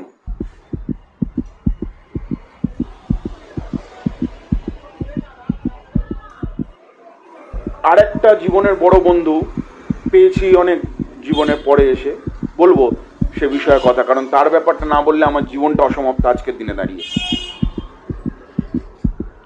আমাদের ক্লাসে পড়তো, তোর আরেকটা ছেলের কথা মনে আছে নিশ্চয়ই, সন্দীপ বলে, 3টে সন্দীপ ছিল, রোগা সন্দীপ, আর রেলে চাকরি করছে সন্দীপ, অরূপ, ঠিক আছে। তোকে রাখার একটা অন্য কারণ আছে, সেটাও বলবো। এরা জীবনের না মানে একটা বড় জায়গা নিয়ে রয়েছিস, কোথাও দাঁড়িয়ে এদেরকে দেখতে পেলে বা এদেরকে যেখানেই থাকুক না কেন, আমি আজকে দিনে দাঁড়িয়ে মানে অনেক কাজের ব্যস্ততার মধ্যে তোর ফোনও অনেক সময় ধরতে পারি না, শোভনের ফোনও অনেক সময় ধরতে পারি না, অরূপ সন্দীপের সাথে আমার ফোনে যোগাযোগ নেই, দেখা হলে যোগাযোগ হয়, কিন্তু বন্ধু বলতে যেটুকুনি বুঝেছি বড় হওয়ার পর, সেই জায়গা থেকে দাঁড়িয়ে কেন তোরা, এটা একটা প্রশ্ন। শোভন কতটা আমার ভালো দিনে আমার পাশে থেকেছে আমি জানি না, আমার খারাপ দিনে ইভেনচুয়ালি ফিনান্সিয়াল সাপোর্ট দিয়েও ছেলেটা আমাকে দেখেছে। অরূপ কেন এত ভালো বন্ধু, অরূপের সাথে আমার বন্ধুত্ব কতটা ডিপ আমি বলতে পারবো না, অরূপের ফ্যামিলি কিন্তু আমার জন্য খুব ইম্পর্টেন্ট। আমার বাবা হার্ট অ্যাটাক হয়ে আইটিইউতে ভর্তি, আমার মা অরূপের মার কাছে নির্দ্বিধায় আমাকে রেখে দিয়ে চলে যেত, সুদিন বলে আমার একটা ছোটবেলার বন্ধু ছিল, তার বাড়িতেও সেম। মানে এই দুটো বাড়ি আমার প্লেস ছিল। তখন অরূপ থাকতো রথতলায়, অরূপকে জিজ্ঞাসা করলে জানতে পারবে। তো অরূপের মা বা সুদিনের মা এরা আমাকে নিজের ছেলেকে থালায় ভাত মেখে গালে তুলে দিয়েছে, আমাকে তুলে দিয়েছে, এরম ভাবে দেখেন। সন্দীপ ওই সারাউন্ডসেই থাকতো, সেই জন্য। আর তুই ভালো সময় খারাপ সময়ে apart from all the staff, কোথাও দাঁড়িয়ে আমি একটা জিনিস তোর কাছ থেকে পেয়েছি, সেটা হচ্ছে যে নীলাদ্রি এমন একটা ছেলে বা এমন একটা মানুষ যাকে আমার কঠিন পরিস্থিতিতে তার সাথে একটু কথা বলে হালকা হওয়া যায়। তোর অনেক কঠিন পরিস্থিতির কথা কিন্তু তুই আমার সাথে আলোচনা করেছিস। কারণ এইখানে এসে দোকানটা খোলার পর ওই যে বললাম বন্ধু, তো ওই তো প্রচুর বন্ধু পেয়েছি ভাই। মানে বাট ওই অনেস্টলি সেই জায়গাগুলো রাখলে না মানে নেই। মানে রণর কথা না বলি না, যদি আজকের এই এপিসোডে তুই নাম মেনশন করছিস, যদি নাম মেনশনটা না করি আমি খুব খারাপ হবে জিনিসটা। রণ আমাকে সারা জীবন, মানে রণ নট অনলি আমার বেস্ট ফ্রেন্ড ছিল একটা সময়, তোরা সবাই জানিস আমি রণ সারাক্ষণ একসাথে থাকতাম। তো রণ ফিনান্সিয়াল আমাকে ভীষণ হেল্প করেছে বহু সময়।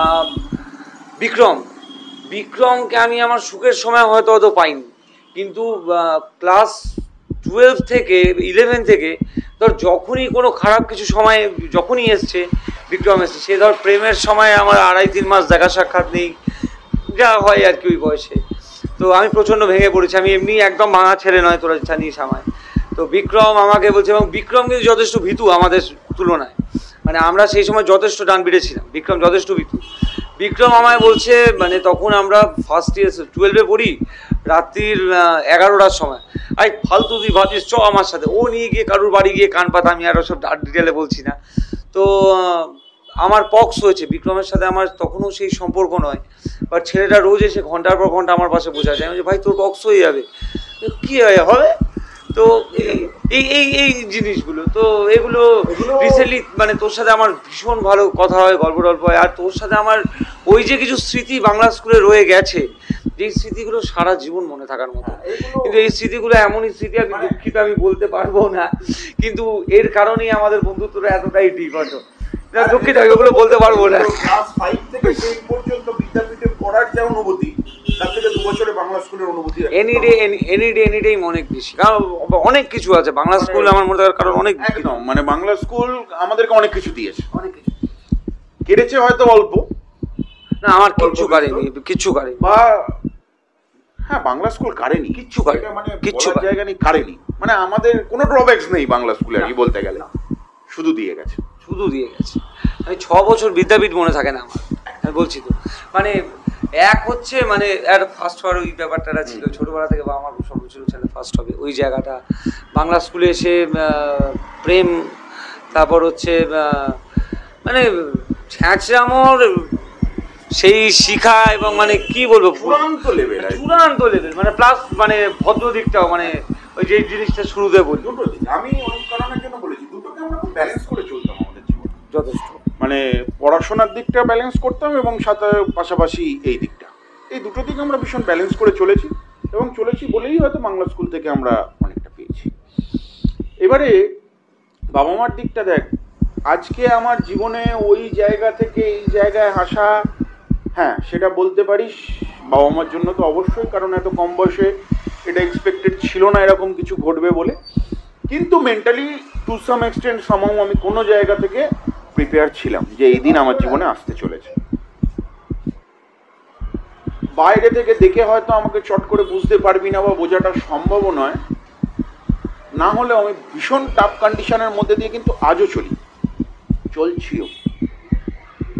একটা জিনিস জীবনে বুঝবি, কোথাও দাঁড়িয়ে একটা সেই ফিলিংস যে আমি একটা বট গাছের তলায় আছি,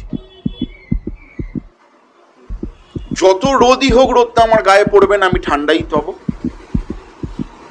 যত বৃষ্টি ঝমঝম করে হোক না কেন, ছিটে ফোঁটা বৃষ্টিতে আমি ভিজতে পারি, ঝমঝমিয়ে বৃষ্টিতে আমি স্নান করে যাব না।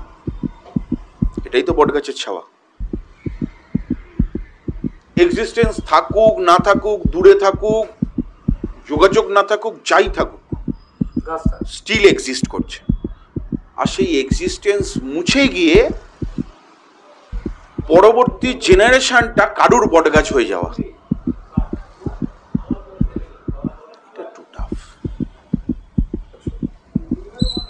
একটা বটগাছের তলায় ছিলাম, সেই বটগাছটা সরে গিয়ে আমার বোন মায়ের শারীরিক কন্ডিশনের জন্য পরবর্তী ইস্যু, এবং আমার থেকে বয়সে অনেক ছোট, 7 বছর বয়সে মাকে হারিয়েছে, 11 বছর বয়সে বাবাকে হারিয়েছে।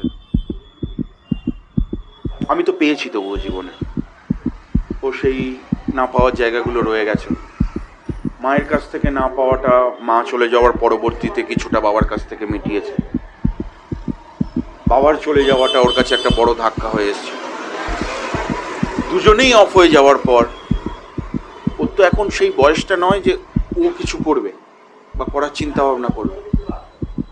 আজকে কিন্তু মানে পরিস্থিতির চাপে হোক, সুমোটো আমি ওর বটগাছ হয়ে গেছি। ঝড় আসুক, ঝাপটা আসুক, রোদ আসুক, যাই আসুক না কেন, আমাকে কিন্তু স্প্রেড আউট করে ওকে আওতায় রাখতে হয়েছে। তো কোথাও দাঁড়িয়ে একটা মাথার ওপর থেকে ছাদ সরে গিয়ে আমি কারো ছাদ হওয়া, এই জার্নিটা তো জীবনে অনেক কিছু শেখায়। আর তার থেকেই হয়তো আমার মধ্যে এই চেঞ্জেসগুলো। এটা বাবা মা চলে যাওয়া, বাবা মার কাছ থেকে পাওয়া শিক্ষা এবং পরবর্তীতে তাদের আশীর্বাদ, তাদের শিক্ষা নিয়ে জীবনের পথে এগিয়ে যাওয়া, এটা একটা দিক। পরবর্তীতে ফ্যামিলির থেকে আসা ঝড়ঝাপটাগুলো, সেগুলোও আমার পক্ষে কোথাও নেওয়াটা খুব চাপের হয়ে গেছে। 2019 শেষের দিক আমি প্রফেশন শুরু করি, কিন্তু আমারই মামার এক বন্ধুর হাত ধরে, এই সমস্ত স্কুল অডিট দিয়ে। আমার স্কুলেও আমি অডিট করে গেছি, এটা একটা গর্বের বিষয়। তারপরে সেই প্রফেশনে থাকতে থাকতে একজন ভদ্রলোকের সাথে পরিচয়, আমি তার নাম বৃত্তান্ত এখানে তুলছি না। এমনই একটা অডিটের কাজে আমি মালদায়, 2019-এর শেষের কথা বলছি। 2019-এ একটি মানুষের সাথে আমার পরিচয় হয়, যার ডিটেলিং আমি পরবর্তী কোনো পডকাস্টে যদি আবার বসি দেব ডিটেলস। একটা জিনিস জীবনে বিশ্বাস করে এসেছি আশিস, ইন্টেনশনালি যদি কারোর ক্ষতি না করি, আমার যে কোনো খারাপ পরিস্থিতি আসুক না কেন, ওপরে ঈশ্বর আছেন। আর আমি ঈশ্বর বিশ্বাসী ছোট থেকে। ভূতে যদি বিশ্বাস করি, ঈশ্বর বিশ্বাস করতেই হবে। নেগেটিভ এনার্জি যদি তুমি মানো, তাহলে পজিটিভ এনার্জি তোমাকে মানতেই হবে, কারণ দুটো কিন্তু দিক। সাউথ পোল আছে বলেই নর্থ পোল আছে, আবার নর্থ পোল আছে বলেই সাউথ পোল আছে। না হলে কিন্তু সাউথ নর্থ হতো না, একটাই সাইড হতো। সিমিলারলি কিন্তু পজিটিভ এনার্জি আছে বলেই নেগেটিভ আছে, নেগেটিভ আছে বলেই পজিটিভ আছে। কোনো একটা দিক থাকলে আর একটা দিকে জন্মই হতো। তো এটা প্র্যাকটিক্যালি আমার নিজস্ব বিশ্বাস যে আমি যদি ইন্টেনশনালি কারুর খারাপ না চাই, কারুর খারাপ না করি, তাহলে হাজার কঠিন পরিস্থিতি আমার সাথে খারাপ হবে না।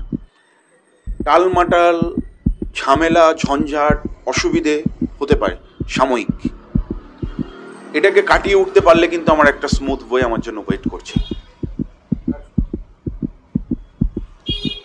ছোটবেলায় আমরা যে সময়টা কাটিয়ে এসেছি, তখন একটা কথা বিশ্বাস করেছিলাম, গো উইথ দ্য ফ্লো,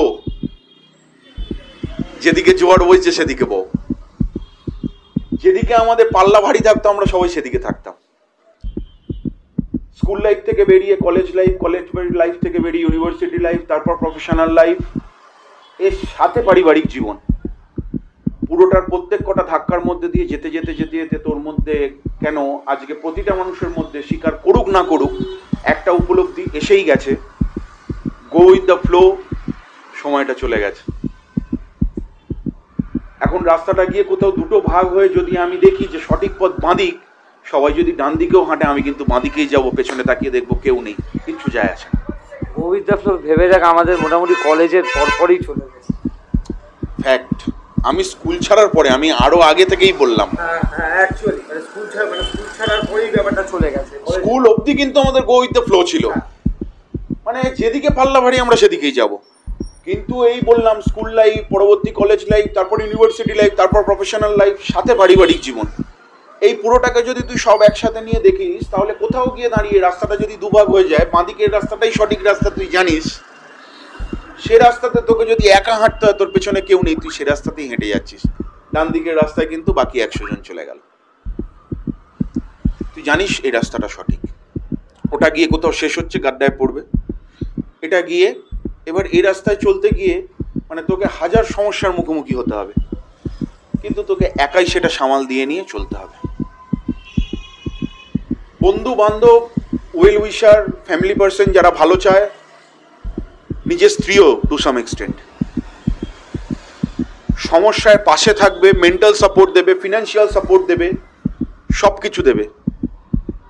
লড়াইটা কিন্তু আমার লড়াইটা আমার স্ত্রীর লড়াইটা আমার স্ত্রীর, আমার বন্ধুর লড়াইটা আমার বন্ধুর, আমার বাবার লড়াই আমার বাবার, আমার মায়ের লড়াই আমার মায়ের, প্রত্যেকের ইন্ডিভিজুয়ালি লড়াই লাইফে।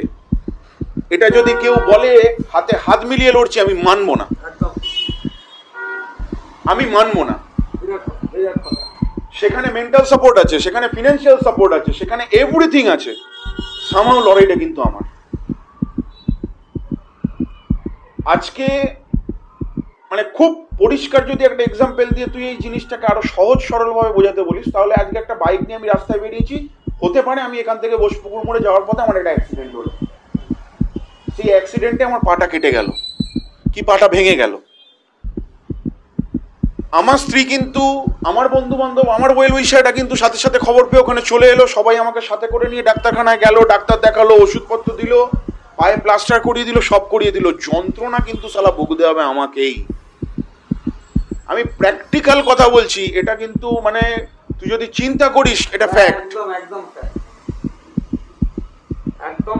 হাতের এই 5টা আঙুল ভাই, এটা খুব পরিষ্কার কথা, আমরা মনে করি এই আঙুলের কোনো উপকারিতা নেই, এটা তো বেকার, এ না হলেও আমার চলে যাবে, এই আঙুলে আমার কোনো উপকারিতা নেই, এই আঙুলে ঠিক আছে উপকারিতা কিছু আছে, এই আঙুলে নেই, এই আঙুলে নেই, এরকম বিভিন্ন সাইড থাকতে পারে, এগুলো ভুলে যাচ্ছি, ছেড়ে দেবো, আবার অন্যদিকে চলে যাবে। না না থাকতে পারে, কিন্তু কোনো একটা আঙুল কাটুক আজকে তোর, তুই দেখবি সেই আঙুলটার জন্যই সবচেয়ে বেশি অবস্ট্রাকশন তোর হচ্ছে। সুতরাং 5টাই কিন্তু সমানভাবে জরুরি ভাই, ভগবান তৈরিই করেছে আমাদেরকে এইভাবে। তুই এমন একটা কথা মাথায় ঢুকিয়ে দিবি, হাসি পাচ্ছে তো। না সেটা ডিফারেন্ট ইস্যু, সেটা আমাদের চ্যাংড়ামির দিকে যাচ্ছিস তাই। তো আমি যেটা বলছিলাম, যন্ত্রণাটা কিন্তু আমাকেই পেতে হবে।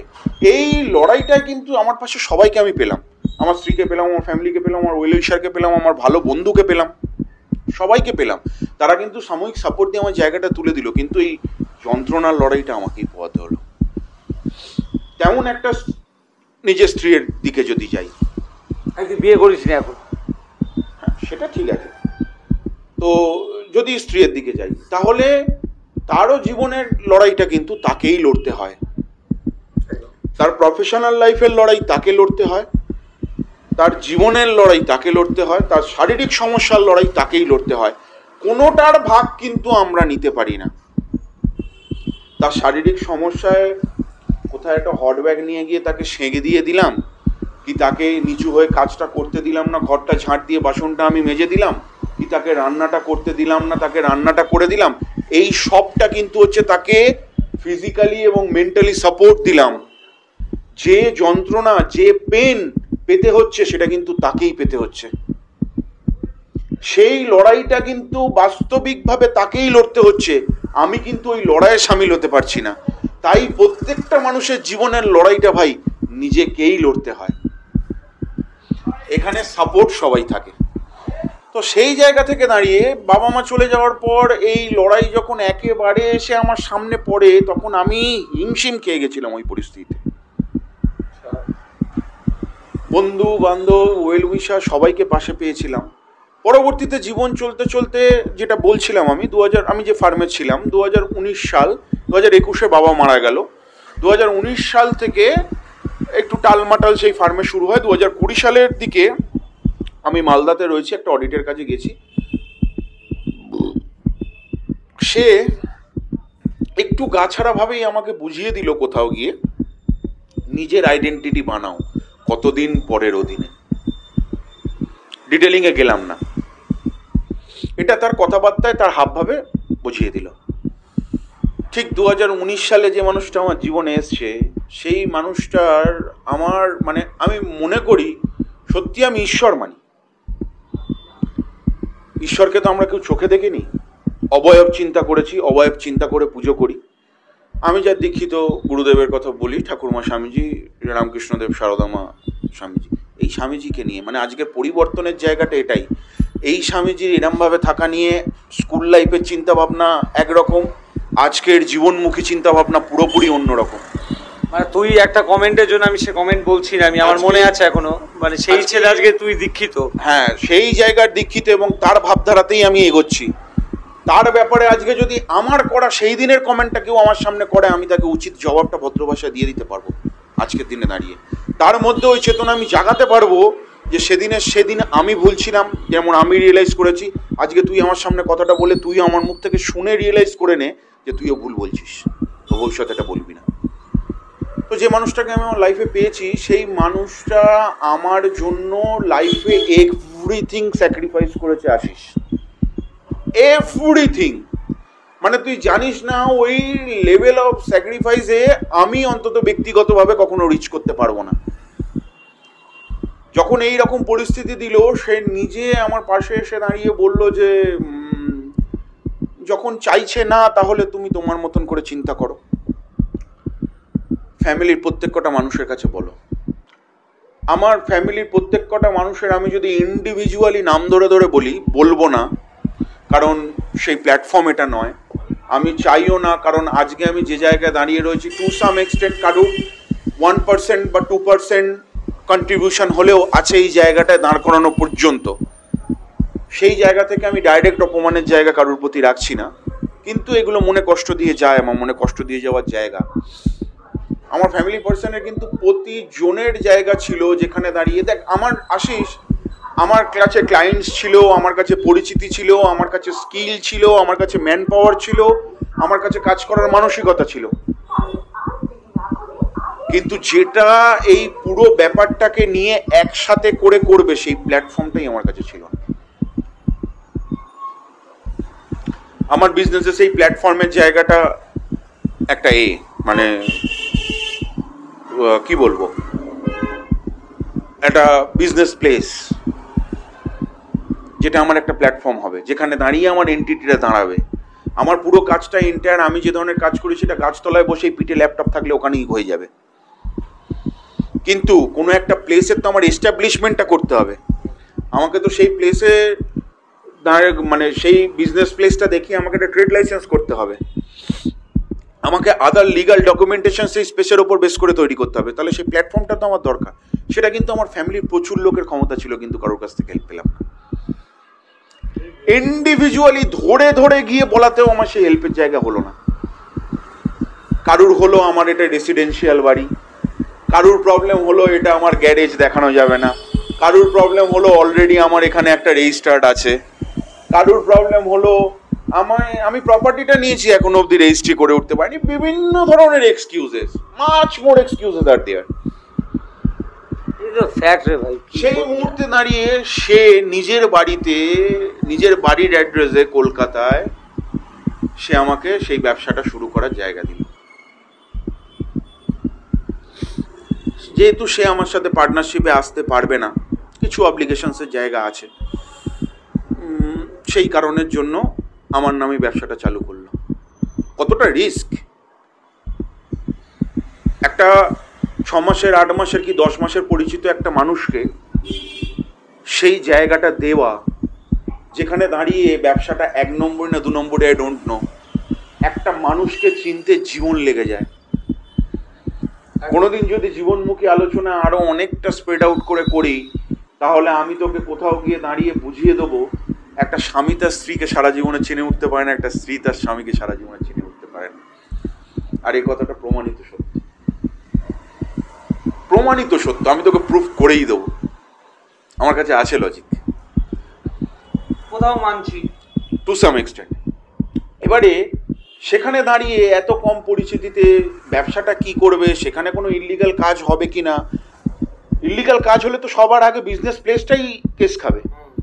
আপনারা কি দেখে দিলেন, কি পরিস্থিতিতে দিলেন, এই সমস্ত কিছুকে উপেক্ষা করে সে আমাকে জায়গাটা দিয়ে দিল। অ্যান্ড আমি আশিস বলবো না যে আমি এভরিথিং রাতারাতি ব্যবস্থা করতে পারলাম এবং ভগবানের আশীর্বাদ আমি সেটা প্র্যাকটিক্যালি করে উঠতে পারলাম। সেখানে চালু করলাম ব্যবসাটা, দিব্যি ব্যবসা চলছিল। পরবর্তীতে আর একটা সমস্যার জায়গা তৈরি হওয়াতে আমার সেই প্ল্যাটফর্মটা, কিন্তু অলরেডি আমি এটা 1.5 বছর 1.5-2 বছর কন্টিনিউ করেছি, করে নিয়ে সেই প্লেসটা আমার বন্ধ হলো, সেখানে বন্ধ করতে হলো কিছু সমস্যার কারণে। তখন আবার একটা চিন্তা যে এই পুরোটাকে নিয়ে আমি কোথায় আসবো। আমার এক দিদি, একটা জিনিস জানবি, মানে সম্পর্ক কোথাও গিয়ে যদি এইরকম তৈরি হয় এবং সেটা গিয়ে দাঁড়িয়ে যদি আজকে নিজের হয়, তাহলে এক্ষেত্রেও হয়। এই কথাটা একটু খুলে বললে ক্লিয়ার হবে। আজকে তোর স্ত্রী, সে কিন্তু আলাদা বাবা মার সন্তান, আলাদা জায়গায় তৈরি, আলাদা ভাবে তৈরি, তুই তাকে চিনিস না। আজকে তুই, তোর বাবা মার সন্তান, তুই একটা আলাদাভাবে তৈরি। আজকে দুটো ফ্যামিলি একসাথে হয়ে ও তোর নিজের স্ত্রী হলো কবে না তুই ওকে বিয়ে করার পর। দুটো অচেনা অপরিচিত মানুষ কিন্তু এক জায়গায় হলো, দিয়ে একটা ফ্যামিলি তৈরি হলো। হয়তো এটা যেমন সত্যি, এটা যেমন মানি, তেমন নিজের ব্লাড রিলেশনের মানুষের থেকেও একটা এক্সটার্নাল পারসন নিজের আপনের থেকেও অনেক বেশি হয়ে যায়, এটাও হয়। কিন্তু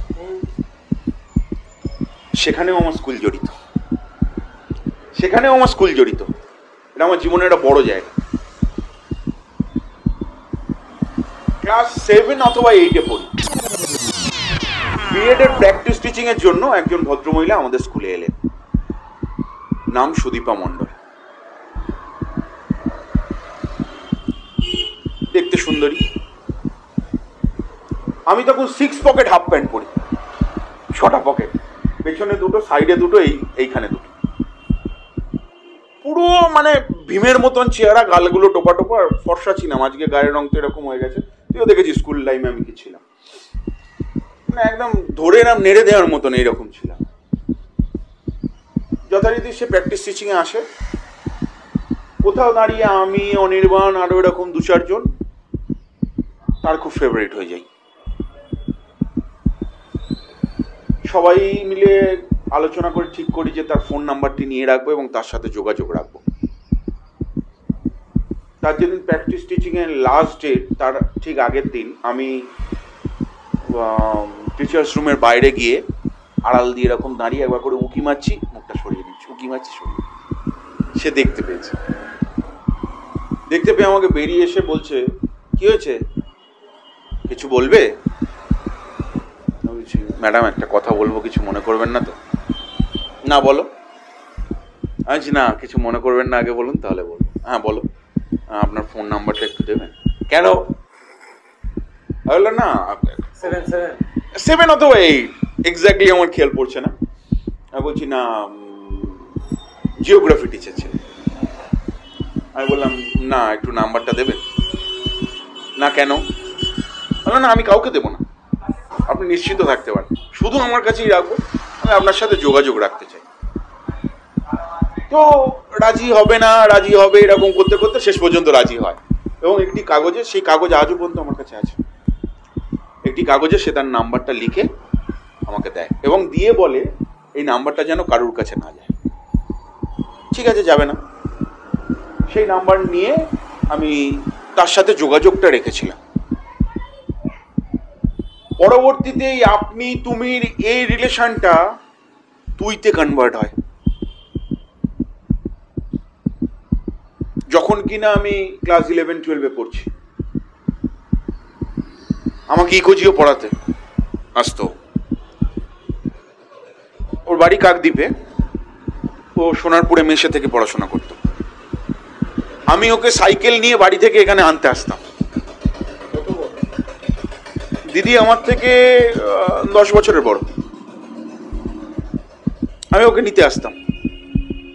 অথবা ও অটো ধরে ফাঁড়ির মোড়ে আসতো, ফাঁড়ির মোড় থেকে নিয়ে যেতাম, ও সাইকেলে করে যেত। এই সম্পর্কটা যখন আমরা ক্লাস 11-12 পড়ছি সেই সময় দিদি ভাইয়ের হয়ে যায়। ওরও নিজের কোনো ভাই ছিল না, আমারও নিজের কোনো বোন দিদি ছিল না, তখন তো বোন হয়নি। দিদি ভাইয়ের একটা সম্পর্ক তৈরি হয়ে যায়। কি করিনি ওর সাথে, একটা প্র্যাকটিস টিচিং এ আসা টিচার,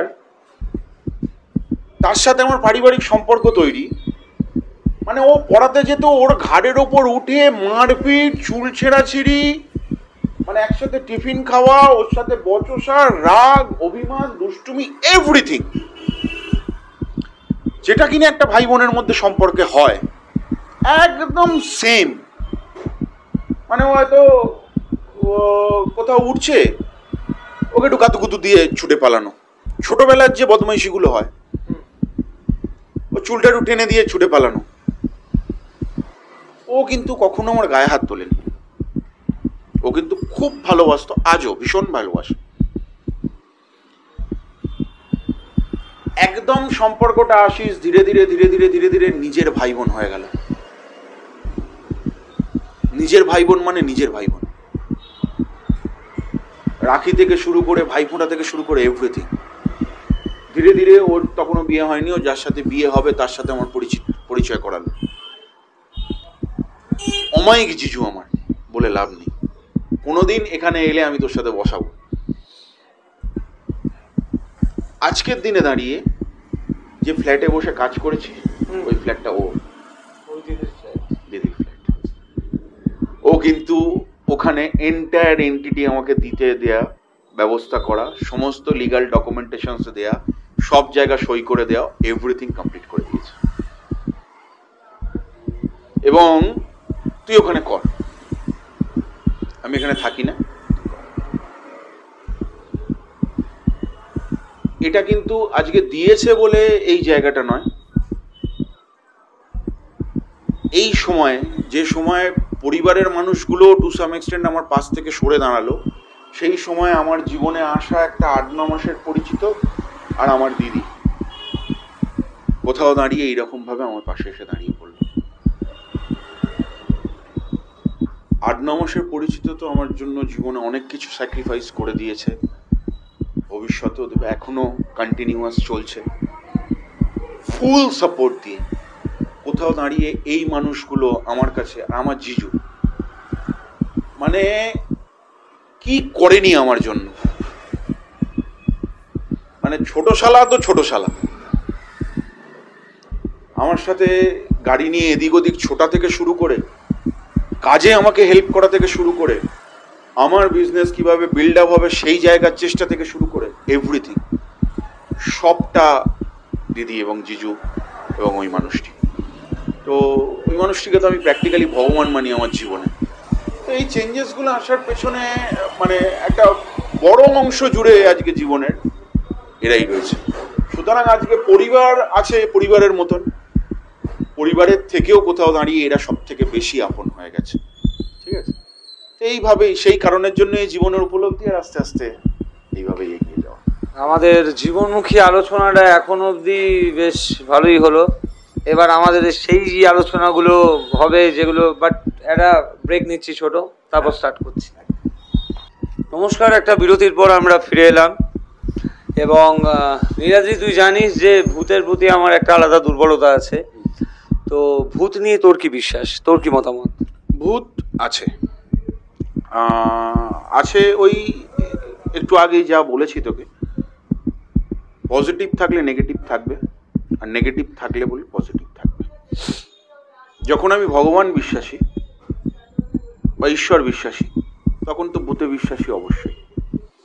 নেগেটিভ এনার্জিস আছে বাস্তবিক জীবনে। ভূত, অনেকে ভূত নিয়ে ধারণা থাকবে, এখানে অবয়ব দেখেছে কারুর, কোথাও একটা মেয়ে সাদা শাড়ি পরে হেঁটে চলে যাচ্ছে, কোথাও দাঁড়িয়ে কেউ দেখবে কেউ হেঁটে যাচ্ছে তার পা নেই, কেউ উচ্চতায় বড়, হতে পারে এরকম। জীবনের ভূত যদি মনে করি, যত নেগেটিভ এনার্জিস আমাদের মধ্যে আছে সেগুলোই কোথাও গিয়ে ভূত আমার কাছে। হাইপোথেটিক্যালি বলে দিলে আমি, মানে এমনি তোর পিওর ভৌতিক এক্সপিরিয়েন্স কিছু? পিওর ভৌতিক এক্সপিরিয়েন্স বলতে দেখ, আমার ফ্ল্যাটের কথাই একটা বলি, দিদির ফ্ল্যাটটার কথা। যখন প্রথম গিয়ে আমি ওই ফ্ল্যাটে ঢুকি তখন কিছু বেশ বড় বড় দেখছি যে চুল পড়ে রয়েছে। দিদি থাকতো, দিদি হয়তো চুল টুল আঁচড়াচ্ছে, মেয়েরা চুল আঁচড়ালে তো পড়ে।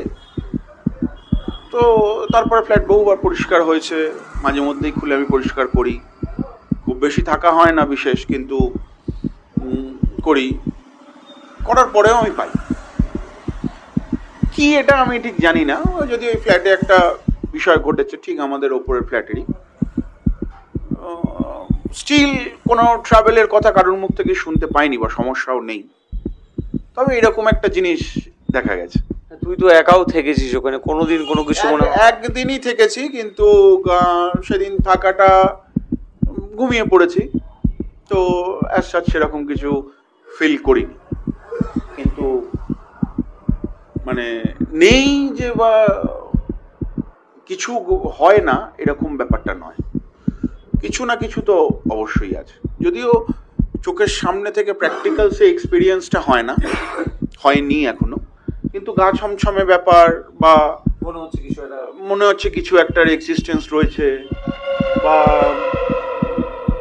কেউ রয়েছে, মানে সামওয়ান ইজ দেয়ার, এই ফিল অনেকবার হয়েছে, বহুবার হয়েছে। কালিম্পং এর একটা ঘটনা বলি। কালিম্পং এ আমি যে হোটেলটায় ছিলাম, এক্স্যাক্টলি আমার নামটা মনে পড়ছে না, মাউন্টেন স্লোপি, ঠিক হোটেলটার ব্যালকনিটা শেষ হচ্ছে, তারপরেই ওই পাহাড়ের গায়েই একটা কবরস্থান ছিল। ঠিক আমার রুমের যে ব্যালকনি তার সামনাসামনি আর কি, মুখোমুখি। রাতের পাহাড়ের একটা অদ্ভুত সৌন্দর্য হয়, মানে প্রাকৃতিক সৌন্দর্য তো বটেই, সকালে একরকম রাত একরকম। রাত বলতে আমি তোকে ঠিক ওই 11:30-12টার পর বলছি। সকালের পাহাড় মেঘে ঢাকা, মেঘ ঘুরছে, রোদ ঝলমলে, একটা আলাদা ভিউ। সন্ধ্যের দিকে সমস্ত লাইট জ্বলছে, পাহাড়ে পুরো অন্ধকারের মধ্যে লাইটগুলো জ্বলে রয়েছে দূর দূরান্ত পর্যন্ত, দেখতে একটা অন্যরকম ভিউ। ঠিক 11:30-12টার পর থেকে মানুষ লাইটটা কমে আসছে, মানুষ লাইট নিভিয়ে দিচ্ছে, দোকানপাট বল আর বাড়ি বল লাইট নিভে আসছে, তার একটা আলাদা রকম ভিউ। এরকমই একটা ভিউতে আমি সে বছর কালিম্পং আমার থার্ড টাইম। কত সালের ঘটনা? 2023, ঠিক আগের বছরই গেছি দুজনে। কাজবাজের পর সন্ধ্যেবেলা বসে, কাজবাজ ছিল, কমপ্লিট করেছি, 10:30টায় ডিনার ফিনার করে নিয়ে আমি আর আমার যে পার্টনার গেছিল সেই ছেলেটি দুজনে মিলে চেয়ার নিয়ে এতে বসেছি, এটা বেশ রিল্যাক্সিং মুডে। মেঘ টেকগুলো ভেসে আসছে, গায়ে লাগছে, হালকা ভিজিয়ে দিচ্ছে, ভালো লাগছে। গরমের সময় ছিল,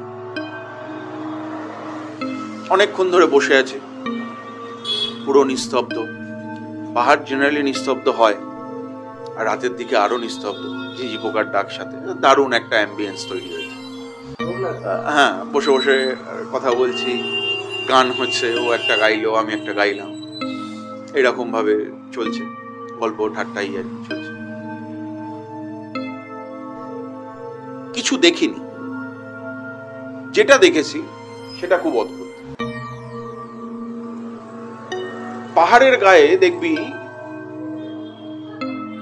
মেঘের এক একটা মানে স্তূপ মনে হয়, জমাট বাঁধা মেঘ।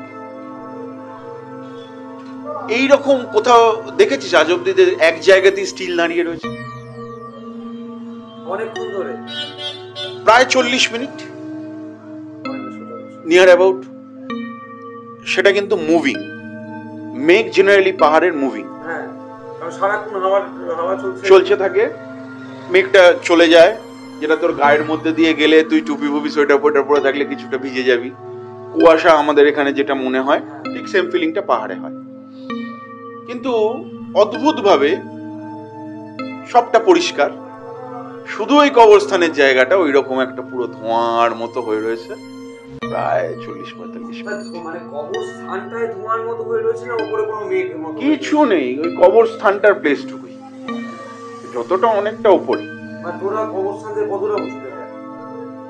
ধরে নে কবরস্থান থেকে আমি খুব বেশি হলে 15 ফিট ওপরে আমাদের এটা, একটুখানি একদম সামনে সাদা ধোঁয়ার মতো, পুরো সাদা ধোঁয়ার মতন পুরো কবরস্থানটা হয়ে আর এটা আশপাশে কোথাও নেই।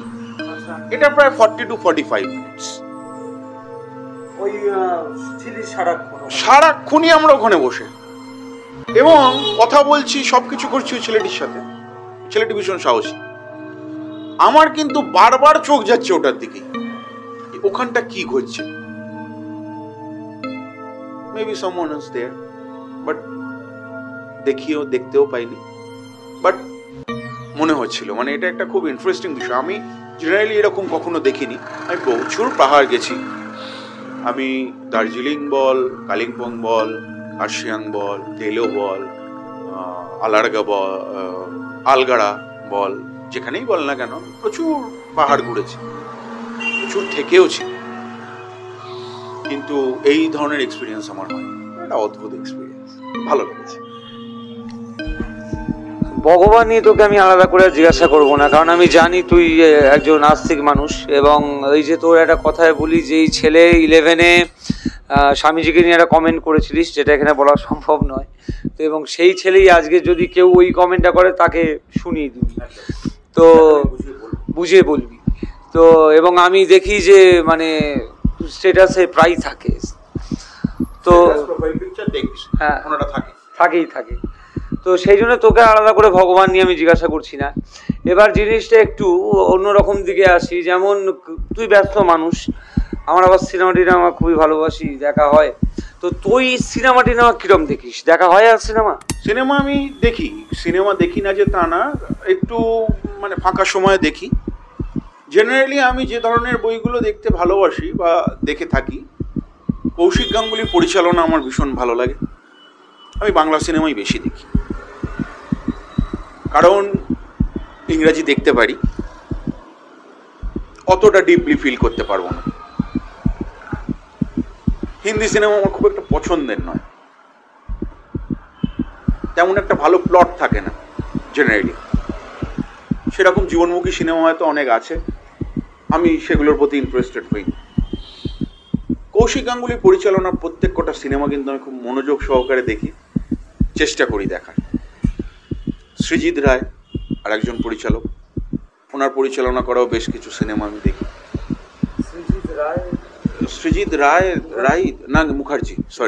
সৃজিত মুখার্জি, তো পরিচালনা করা বেশ কিছু সিনেমা দেখি। প্রসেনজিৎকে অন্তত নতুনভাবে যদি কেউ আবার ইন্ডাস্ট্রিতে ফিরিয়ে আনতে পারে। এক সময়ের প্রসেনজিৎ যেটা খুব ড্রামাস্টিক মনে হতো দেখে, যে প্রসেনজিৎকে মনে হয় কেউ নাচটা শিখিয়ে দিয়েছে, ও তো একেবারেই নাচতে পারে না, সেই মানুষটা কোথাও দাঁড়িয়ে এদিকে দুবার হাত তুলে এরাম, ওদিকে দুবার হাত তুলে এরাম, এটাই ওর নাচ। সেই মানুষটা সৃজিত মুখার্জির পরিচালনায় কিছু কিছু সিনেমা, সেটা দশম অবতার বল, অরোগ্রাফ 22শে শ্রাবণ বল, এই ধরনের যে সিনেমা, এর কিছু প্রেক্ষাপট আমার দেখ, আমি চেস খেলতে খুব ভালোবাসি, এটা আমার একটা ভালো লাগার ভালোবাসার জায়গা, এবং প্রচুর মানুষের সাথে খেলেছি, জীবনে প্রচুর হেরেওছি, জিতেওছি। জেতার সংখ্যার থেকে হারার সংখ্যা বেশি। আর আমি এটা মনে করি আমার জীবনে যে আমি হারতে কিন্তু ভালোবাসি, কারণ মানুষ হারা মানেই এক একটা লেসেন। তাই জীবনে যেতে গিয়ে অনেক মানুষ আনন্দ পায়, আমি একটু আলাদা। আমার কোথাও দাঁড়িয়ে হেরে গেলেও আমার মনে আনন্দ হয়, তার কারণ আনন্দটা হেরে গেছি বলে না, সেটা তো খুব বোকা বোকা আনন্দ হবে, কিন্তু ওই নতুন জিনিসটা শিখতে পারলাম, ও একটা চাল দিয়ে বাজিমাত করে দিল। তো এরকম কিছু সিনেমায় একটা ওই প্রসেনজিৎকেই, যাকে একটা সময়, হ্যাঁ এই প্রসেনজিৎই কিন্তু একটা সময় টলিউডকে বাঁচিয়ে রেখেছিল, একটা long period, it's not a matter of joke, কেউ নেই ইন্ডাস্ট্রিতে সেই সময়, একা ও টেনে নিয়ে গেছে। তাপস পাল কিছু কিছু, চিরঞ্জিত কিছু কিছু, অভিষেক কিছু কিছু, এগুলো সাইড ভাবে, কিন্তু ওর কন্ট্রিবিউশন অনেকটা, তো উনি টেনে নিয়ে গেছেন। মানে ওই অটোগ্রাফের ডায়লগটা ছিল না, আমি অরুণ চ্যাটার্জি, আমি ইন্ডাস্ট্রি, মানে ওই সময়টা একদম পুরো বলাই যায়, একদম প্র্যাকটিক্যালি টেনে নিয়ে গেছে। সেই মানুষটা দাবা খেলছে, সিন আছে দেখিস যদি, এটা কোন সিনেমা? দশম অবতার বল আর 22 শ্রাবণী বল, দেখবি দাবার বোর্ডটা ওর সামনে বসানো থাকে, হ্যাঁ, ও ড্রিঙ্কের গ্লাস নিয়ে রয়েছে, অপোজিটের কিন্তু কেউ নেই, একাই খেলে যাচ্ছে। This is very tough. উল্টো দিকের মানুষটা কিন্তু তোকে পড়ছে, পড়ছে মানে তোর চালটাকে পড়ছে, মানে ওর এগেনস্টে তুই কি দিতে পারবি, তারপরে ও ডিফেন্সটা কিভাবে দেবে সেটা কিন্তু ততক্ষণে চিন্তা করছে। ও চালটা দিয়ে কিন্তু বসে নেই, কন্টিনিউয়াস দুটো মাথা চলতে থাকে। সেখানে এই রকম মানুষ রিয়েল লাইফেও, এটা তো সিনেমা ছেড়ে দে, রিয়েল লাইফেও প্রচুর আছে যারা কিন্তু বোথ সাইডে প্লে করে একাই। This is too tough. তো ওই ব্যক্তিত্ব নিজের মধ্যে আনা এবং সেই চরিত্রটাকে নিজের মধ্যে এস্টাবলিশ করে ফুটিয়ে তোলা হাজার হাজার লক্ষ লক্ষ মানুষের সামনে, ওই ক্যারেক্টার মোড়ে ঢুকে যাওয়া, সেই প্রসেনজিৎ আর এই প্রসেনজিৎ ইলেভেন ডিফারেন্স। মানে ফেভারিট অ্যাক্টর কি তাদের প্রসেনজিৎ? না, সেটা বলবো না। ফেভারিট অ্যাক্টর লিস্টে প্রসেনজিৎ আছে, কিন্তু ব্যক্তিগতভাবে তুই যদি আমাকে আমার ফেভারিট অ্যাক্টরের কথা বলিস তাহলে সেটা হচ্ছে শাশ্বত চট্টোপাধ্যায়। আর পছন্দের কিছু সিনেমা, মানে কিছু অ্যাক্টরদের নাম তোর পছন্দের, প্রলয়। দেখতে ভালোবাসিস? প্রলয়, প্রলয় শেষ, বারে বারে মানে লাস্ট যেটা বেরোলো প্রলয় ফার্স্টে, বারে বারে সত্য ঘটনা অবলম্বনে, অরুণ বিশ্বাসকে নিয়ে, যেটা অরুণ বিশ্বাসকে নিয়ে, মৃত্যু ইনস্টিটিউশনের টিচার, জীবনটা অন্যরকম। আমি বলেছি না, আমি শুধু দেখি না, আমি সেটা থেকে শিখি, জানার চেষ্টা করি, ফিল করার চেষ্টা করি, বোঝার চেষ্টা করি যে কি বোঝাতে চেয়েছে। একটা সিনেমা কিন্তু শুধুমাত্র সিনেমা নয়, যদি সেটা কেউ শুধু সিনেমা বা এন্টারটেন হিসেবে নেয় ডিফারেন্ট ইস্যু, কিন্তু তুই যদি ওইটার মধ্যে কিছু খোঁজার চেষ্টা করিস তাহলে আছে। সেটা দেবের চাঁদের পাহাড়েও আছে, সেটা দেবের হইচই আনলিমিটেডেও আছে, সেটা জিতের বসেও আছে, সবেতে আছে। তুই যখন সিনেমা নিয়ে এরকম চিন্তাধারা তোর, আমি তোকে বলবো একটু বাইরের সিনেমা একটু দেখা শুরু কর, ভালো লাগবে আস্তে আস্তে। আমারও ভালো লাগতো না শুরুতে। হলিউডের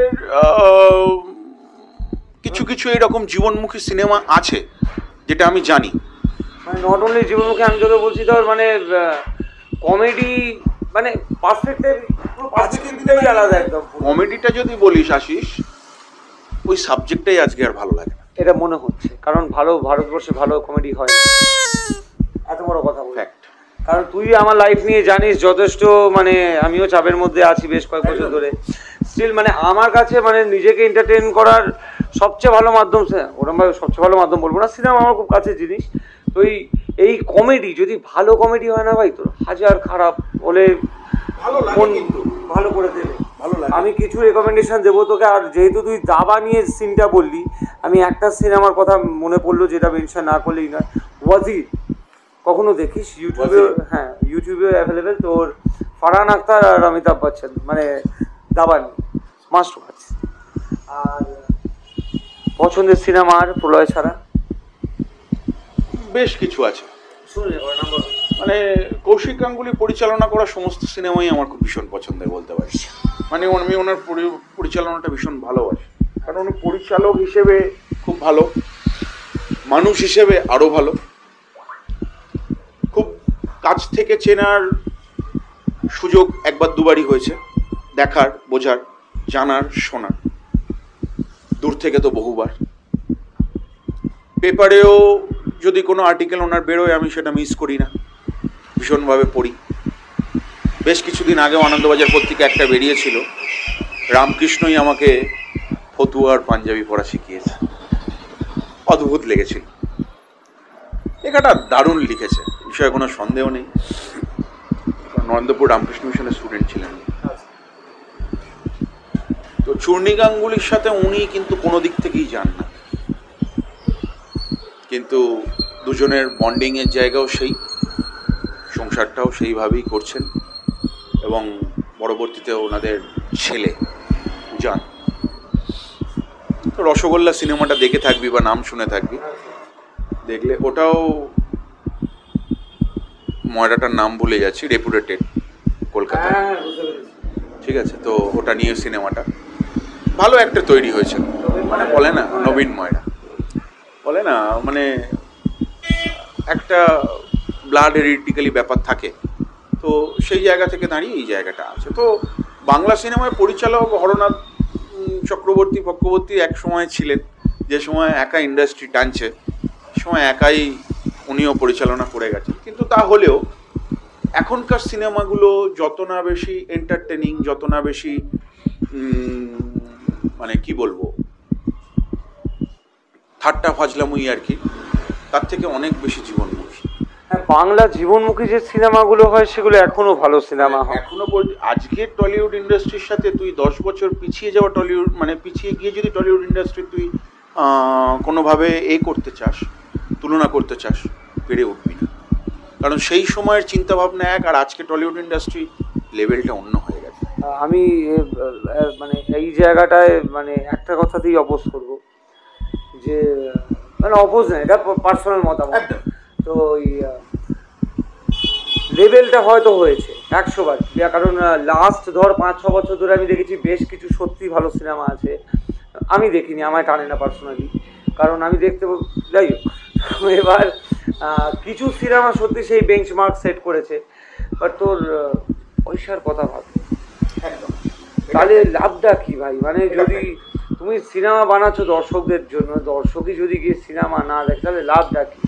কলাকুশলীগুলোকে দেবে কোথা থেকে? এক জায়গায় দাঁড়িয়ে মানে একটা সময়ে টলিউডে যে সমস্ত সিনেমা হলে চলতো, মানে একটা সময় এরকম জায়গায় পৌঁছে গেছিল যে রিক্সাওয়ালারা মর্টিন নিয়ে দেখতে ঢোকে। সেই জায়গা থেকে এখন পরিস্থিতি একটু অন্য, মানে আগের থেকে একটু বেটার। এটা হয়তো ভবিষ্যতে আরও এরকম কিছু পরিচালক আসবেন, বা এনারাও আরও সিনিয়র মোস্ট হয়ে গিয়ে আরও এরকম কিছু পরিচালনা করবেন, বা এরকম কিছু স্ক্রিপ্ট রাইটারও থাকবে। দেখ, পরিচালকের কাজ পরিচালনা করা, পুরো প্রেক্ষাপটটা তো যার মাথা থেকে বেরোচ্ছে সে তো স্ক্রিপ্ট রাইটার, ভালো স্ক্রিপ্টও দরকার এই ধরনের সিনেমা হওয়ার জন্য। তো আর এখন দেখ, এখন প্রতিটা মানুষের মধ্যেই চিন্তাভাবনা অনেক ডেভেলপ করেছে, এ বিষয়ে কোনো সন্দেহ নেই। আজ থেকে 15-20 বছর আগের মানুষের চিন্তাভাবনার আজকের চিন্তাভাবনার মধ্যে কিন্তু ডিফারেন্স। কারণ আরও একটা জিনিস হচ্ছে, এই আজকের ওটিটির যুগে এবং প্রত্যেকের কাছে হচ্ছে internet available, Jio, Hotstar, Netflix, যারা একটু সিনেমা টিনেমা দেখতে ভালোবাসে কম বেশি সবার কাছেই রয়েছে, আর না হলেও অনেক ইলিগাল সাইট আছে যেখান থেকে সিনেমা এমনি ফ্রিতে দেখা যায়। তো মানুষ যারা ভালোবাসে সিনেমা, তারা বাইরের বহু ভাষার সিনেমা দেখছে, তো তারা একটা টেস্ট বুঝতে পারছে। তো যারা এই ভালো সিনেমা দেখে নিচ্ছে, তাহলে তোমাকে সেই দর্শকগুলোকে ফিরিয়ে আনার জন্য সেই লেভেলের কিছু করতে হবে। একদম সিম্পল ধরনের বাণিজ্যিক ছবি, যে তুই হরনাথ চক্রবর্তী সিনেমার উদাহরণ দিচ্ছিস, এই বাণিজ্যিক ছবি বাংলায় তুই আমায় বল দেখি লাস্ট ভালো কি হয়েছে? মানে আমি সেই মানে মাসালা মুভি বলছি, মানে যেগুলো ধর মানে পাঠান এরম করছে, মানে পাঠানো ভালো বই নয় কিন্তু, মানে হয়তো একটু হিট হয়েছে বাট ভালো বই নেই। স্টিল হয়তো কেজিএফকে আমি ভালো বলবো কোথাও, কারণ বইটা বলে দেখতে ভালো লাগে। একটা সিনেমা তুই রিপিট ওয়াচ করবি তখনই যখন সিনেমাটা তোকে সেই করেছে। তো আমার মনে হয় যে যদি বাণিজ্যিক ছবিটা, সিনেমাটা যদি তুই বলিস, কেজিএফ সিনেমাটার মধ্যে তুই যদি শুধু আর শুধুমাত্র মানে ওখান থেকেও তুই কিছু পজিটিভিটি খোঁজার চেষ্টা করিস, তাহলে তোকে আমি বলবো ডন। অমিতাভ বচ্চন, কেজিএফ এর কথা বলছি। আচ্ছা ডন, ডন, মাফিয়া, এটা তার নেগেটিভ সাইড। একটা মাফিয়া একটা মেয়েকে তুলে এনেছে, পছন্দ হয়েছে তার, এটা তার নেগেটিভ সাইড। পজিটিভিটিটা কোথায়? তাকেও এনে উইদাউট এনি ডিস্টারবেন্সে রানীর মতন রেখেছে, তার গায়ে টাচ আসতে দেয়নি, তাকে বারংবার বোঝানোর চেষ্টা করেছে তাকে কতটা ভালোবাসা মন থেকে চায়, নিজের সবটা সামলে। কিন্তু সে মাফিয়া, সে প্রধানমন্ত্রীকে হুঙ্কার দিচ্ছে, ভারতবর্ষ কিনে নেবে বলছে, সে বলছে তার ইনস্টিটিউটের নাম ভারতবর্ষ, যেটাকে সেই রুল করছে। এভরিথিং আমি মাদিকে যদি রেখে দিই, তার পার্সোনাল লাইফটাই ঢুকে সেখানে। ভীষণ পজিটিভিটি আছে। সব থেকে বড় একটা ছেলের কিচ্ছু ছিল না, যার মার মানে জাস্ট ছেলেটাকে কোনোভাবে একটু বড় করিয়ে মারা গেছে। একটা জিনিস, সেটা জীবনমুখী আলোচনায় সব থেকে ইম্পর্টেন্ট থিং, ওর মধ্যে একটা জিনিসই আমার খুব ভালো লেগেছে, সেটা হচ্ছে জেদটা। আর জেদ জিনিসটা এমন জিনিস, তো জেদ জিনিসটা হচ্ছে তুই যদি ভালো জেদ করিস সেটা কিন্তু তোর জন্য খুব ভালো, আর সেটা যদি খারাপ জেদ করিস তাহলে তোর জন্য খুব খারাপ। এটা ফ্যাক্ট। যদি কেউ মনে করে আমি উচ্চতার শিখরে উঠবো, সে কিন্তু জেদটা নিয়ে উচ্চতার শিখরে একদিন না একদিন পৌঁছবেই। যেটার অনেক জলজান্ত উদাহরণ আমাদের সামনে হচ্ছে এই KFC। মানে মালিক হয়তো ওল্ড এজে এসে সাকসেস পেয়েছে, সারাটা জীবন শুধু failure failure failure failure failure failure failure. এই ফেল কথাটা নিয়ে APJ আব্দুল কালামের একটা ভীষণ ভালো আর্টিকেল আছে, একটা গোটা বই আছে। খুব শর্টে বলতে গেলে উনি বলেছিলেন fail is not fail, fail is the মানে ফেলের অ্যাকচুয়াল মিনিং হচ্ছে ফার্স্ট অ্যাটেম্প্ট ইন লার্নিং। তো দ্যাট ইজ ফেল। এই ধরনের মানুষগুলো বা এই ধরনের মানুষের জীবনীগুলো, এই ধরনের মানুষগুলোর চলাফেরাগুলো তুই যখন জানতে শুরু করবি না, তখন দেখবি হাজার নেগেটিভিটিকে তুই পেছনে ফেলে রেখে দিয়ে সামনে এগোনোর চেষ্টা করছিস। সারাটা জীবন এত বছর ধরে এত, যার মধ্যে মানে প্রফেশনাল এডুকেশনাল ডিগ্রি, প্রফেশনালের দিক থেকেও সে একটা দিন দাঁড়িয়ে ভারতবর্ষের রাষ্ট্রপতি। সে যখন মারা গেল, তার রেখে যাওয়া সম্পত্তি একটা গোটা আলমারি ভর্তি বই, দুটো কোট, দুটো জুতো, দুটো স্যুট। শেখার আছে জীবনে। কাগজ বিলি করতো, কাগজ বিলি করতো, লোকের বাড়ি বাড়ি কাগজ দিত। ঋত্বিক রোশনের একটা সিনেমা বেরিয়েছিল ম্যাথের টিচার নিয়ে, আমি এক্স্যাক্টলি নামটা মনে পড়ছে না, বিহারের ওই ছেলেটি ইনসিডেন্ট নিয়ে, কি 10 আর কি, আমার এক্স্যাক্টলি মনে পড়ছে না, ওই নামটা ভুলে যাচ্ছি। হোয়াট এভার, না হোয়াট এভার না, নামটা একটু না আমার কোনো দিকেটা একটু দেখ না, ওই ঋত্বিক রোশনের ওই সিনেমাটা ম্যাথ টিচার বিমার সুপার 30 দোকানে ছেড়ে চলে এসে সুপার 30। গুগলের সিইও সুন্দর পিচাই কোথায় ছিল, কোথায় গেছে? তো এসব মানুষগুলো না, মানে এদের লাইফগুলোই এক একটা ইন্সপিরেশন, এদের লাইফগুলোই এক একটা শেখার বিষয়, এদের লাইফগুলোই এক একটা জানার বিষয়। প্রত্যেকটা মানুষের মধ্যে যদি এই ধরনের চেতনা বিকাশ হতে থাকে, তাহলে একটা না একটা দিন সে গিয়ে হবেই, মানে একটা জায়গায় পৌঁছবে। আজকে দেখ জীবনে অনিতা ম্যাডাম যাচ্ছে, একটা আজকে দিনে দাঁড়িয়ে একদম আজকে দিনে দাঁড়িয়ে মানে একটা বিষয় বলার মতন। দেখ, আমিও জীবনে আমার নিজের জায়গা থেকে দাঁড়িয়ে খুব বেশি মানুষের জন্য কতটা করে উঠতে পারি বা পেরেছি সেটা বলবো না, তার থেকে অনেকটা বেশি করতে চাই। কারণ এখনো পর্যন্ত আমি মনে করি আমার মাসিক যে হাত খরচা, যে টাকাটা, ভারতবর্ষের এমন অনেক জায়গা আছে সেই টাকায় এক মাসের সংসার চলে। আমি সেই ফ্যামিলিগুলোর কাছে রিচ করতে চাই, এটা আমার একটা মানে ব্যক্তিগত ইচ্ছা। এবং বিভিন্ন প্ল্যাটফর্মের মাধ্যমে আমি সেখানে এখনো পর্যন্ত রিচ করি, এবং আমার সাথে বেশ কিছু মানুষজন আছেন যারা এটা করেন। তো তোর এই পডকাস্টের মাধ্যমে আমি অন্তত সেই সব মানুষগুলোকে যে কোনো ধরনের প্রয়োজনে, সেটা সাংসারিক হোক, সেটা ফিনান্সিয়ালি হোক, সেটা অসুস্থতা হোক, সেটা পড়াশোনার ক্ষেত্রে হোক, যে কোনো ধরনের মানে নিড, যেটা মানুষের অ্যাকচুয়াল নিড, সেরকম ধরনের কোনো মানুষ অবশ্যই যেটা করবি, সেটা আমার ফোন নাম্বারটা একটু তলায় দিয়ে রাখবি, তারা যোগাযোগ করতে পারে এবং এসে তোর সাথেও ডাইরেক্ট যোগাযোগ করতে পারে। মানে কোনো, আমি তোর সাথে যোগাযোগ করবো, কোনো একটা মিডিয়াম দিয়ে আমার সাথে, আমার কাছে মানে সেই খবরটা আসাটা। এবং নট অনলি দ্যাট আমি একা, আমি সেখানে তোকেও নেব, সেই মানুষগুলোর কাছে পৌঁছাবো, সেই মানুষগুলোর জন্য কিছু করব। একটা জিনিস জানবি আশিস, আমি তুই ধৃতা বা 10টা আমাদের যে পুচকেগুলো আসে তাদেরকে নিয়ে আড্ডা মেরে হাসি টেনে যা মজা, তুই যখন গিয়ে দেখবি ওই রকম 100টা বাচ্চা যাদের কোথাও হয়তো রেল লাইন থেকে কুড়িয়ে পাওয়া, কোথাও হয়তো সদ্যজাত বাচ্চাকে তার বাবা মা একদম কুকুর বিড়ালের মতন বস্তায় মুড়ে ডাস্টবিনে ফেলে রেখে গেছে, সেখান থেকে তুলে আনা বাচ্চা, এগুলো যখন 100টা জায়গায় এক জায়গায় কিচিরমিচির করছে, তারা মানে তোদের মানে আমাদের প্রেজেন্সটা সেখানে এবং তাদের সাথে কাটানো সময়গুলো একটা অদ্ভুত আনন্দ, অদ্ভুত অনুভূতি, মানে এটা তোকে আমি বলে বোঝাতে পারবো না। ইউনিভার্সাল স্মাইল বলে একটা এনজিও আছে যারা এই ধরনের কাজগুলো করে, তাদের ওখানে আমি বহুবার গেছিও।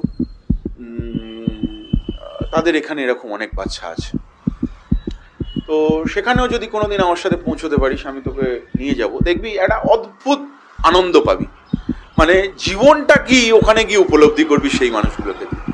মানে তখন মনে করবি ওখানে দাঁড়িয়ে, ওর পজিটিভিটি একটাই, ওখান থেকে বেরিয়ে আসা পর তোর মনে হতে থাকবে যে আই হ্যাভ এভরিথিং, আমি অনেক অনেক অনেক ভালো আছি। ঠিক আছে, তো আমিও চাই এইসব মানুষগুলোর জন্য কিছু করতে ভাই। মানে আমার তো পরিবার বলে দেখ আজকের দিনে দাঁড়িয়ে আর কিছু নেই, আজকের দিনে দাঁড়িয়ে আমার পরিবার আমার বোন আর আমার সাথে জড়িয়ে থাকা এই সব মানুষগুলো যাদের কথা বললাম, মানে আমার দিদি বল, আমার সেই মানুষ বল, যারা আমার সাথে সব সময় জড়িয়ে রয়েছে এবং মানে ওতপ্রোতভাবে জড়িত হয়ে রয়েছে, তো এইসব মানুষগুলোকে নিয়ে, এবং এক্ষেত্রে না আমি সবার সাপোর্ট পাই। সেই মানুষটা বল, সেই মানুষটা মানে আমাকে এই দিকটায় ফুল অ্যান্ড মানে সে নিজেও করে এবং আমাকেও সেই সাপোর্টটা দেয়, এবং আমার দিদি জিজিকেও দেখেছি আমি সেরকম করার চিন্তাভাবনা আছে, বা ভবিষ্যতে এরকম যদি একটা জায়গাও আমরা তৈরি করতে পারি যেখানটায় দাঁড়িয়ে আমরা এরকম হয়তো কিছু 20টা হলেও বা 30টা হলেও বাচ্চাকে রেখে বড় করতে পারবো, বা তাদেরকে তাদের জীবনে এগিয়ে যাওয়ার পথে সহযোগিতা করতে পারবো। আমি জাস্ট একবার নীরাদিকে থামিয়ে বললাম যে মানে আমি ওর নাম্বার দেবো, ও অনেক বড় কথা বলেছে, অনেক বড় মাপের মানুষ, এই কথাও লোকজন বলে না সচরাচর, আছে তো অনেকেই, বাট করে কজন। তো আমি নীরাদ্রির নাম্বার স্ক্রিনে দিয়ে রাখবো, অবশ্যই কোনো রকম দরকার হলে, অ্যাকচুয়াল দরকার, অবশ্যই আপনারা যোগাযোগ করবেন। আর যদি ফোনে না পান, ফুচকাবাজ কোথায় আছে জানেন, আমায় বলবেন, আমি ওর সাথে যোগাযোগ করিয়ে দেবো। তো সেই জায়গা থেকে দাঁড়িয়ে মোদ্দা কথা হচ্ছে একা আনন্দ করবো না, আর 10 জনের সাথে মিলিয়ে করব, তো সেটা আনন্দ বেশি। এরকম দেখ আমাদের জীবনটা আর কি, এটাই তো। ভগবান হয়তো খুব বেশি ক্ষমতা আমাকে দেয়নি, সীমিত ক্ষমতায় দিয়েছে, যতটুকু দিয়েছে ততটুকুর মধ্যে একটু ভাগযোগ করে নিয়ে আনন্দে থাকা, এইটুকুই। আমাদের নেক্সট প্রশ্ন তোকে করব, গান বাজনা নিয়ে কি বলবি? আজকের মানে এককালে আমরা কিশোর খুব শুনতাম, তোর মতো এককালে নট অনলি দ্যাট কিশোর শুনতাম, তুই যদি আমাদের স্কুল পিরিয়ডটার কথা মনে রাখিস, মানে মনে করিস, তাহলে তুই মনে মানে তোর মনে থাকবে অবশ্যই, আমরা কিন্তু টেবিল বাজিয়ে 90s গান গাইতাম। মানে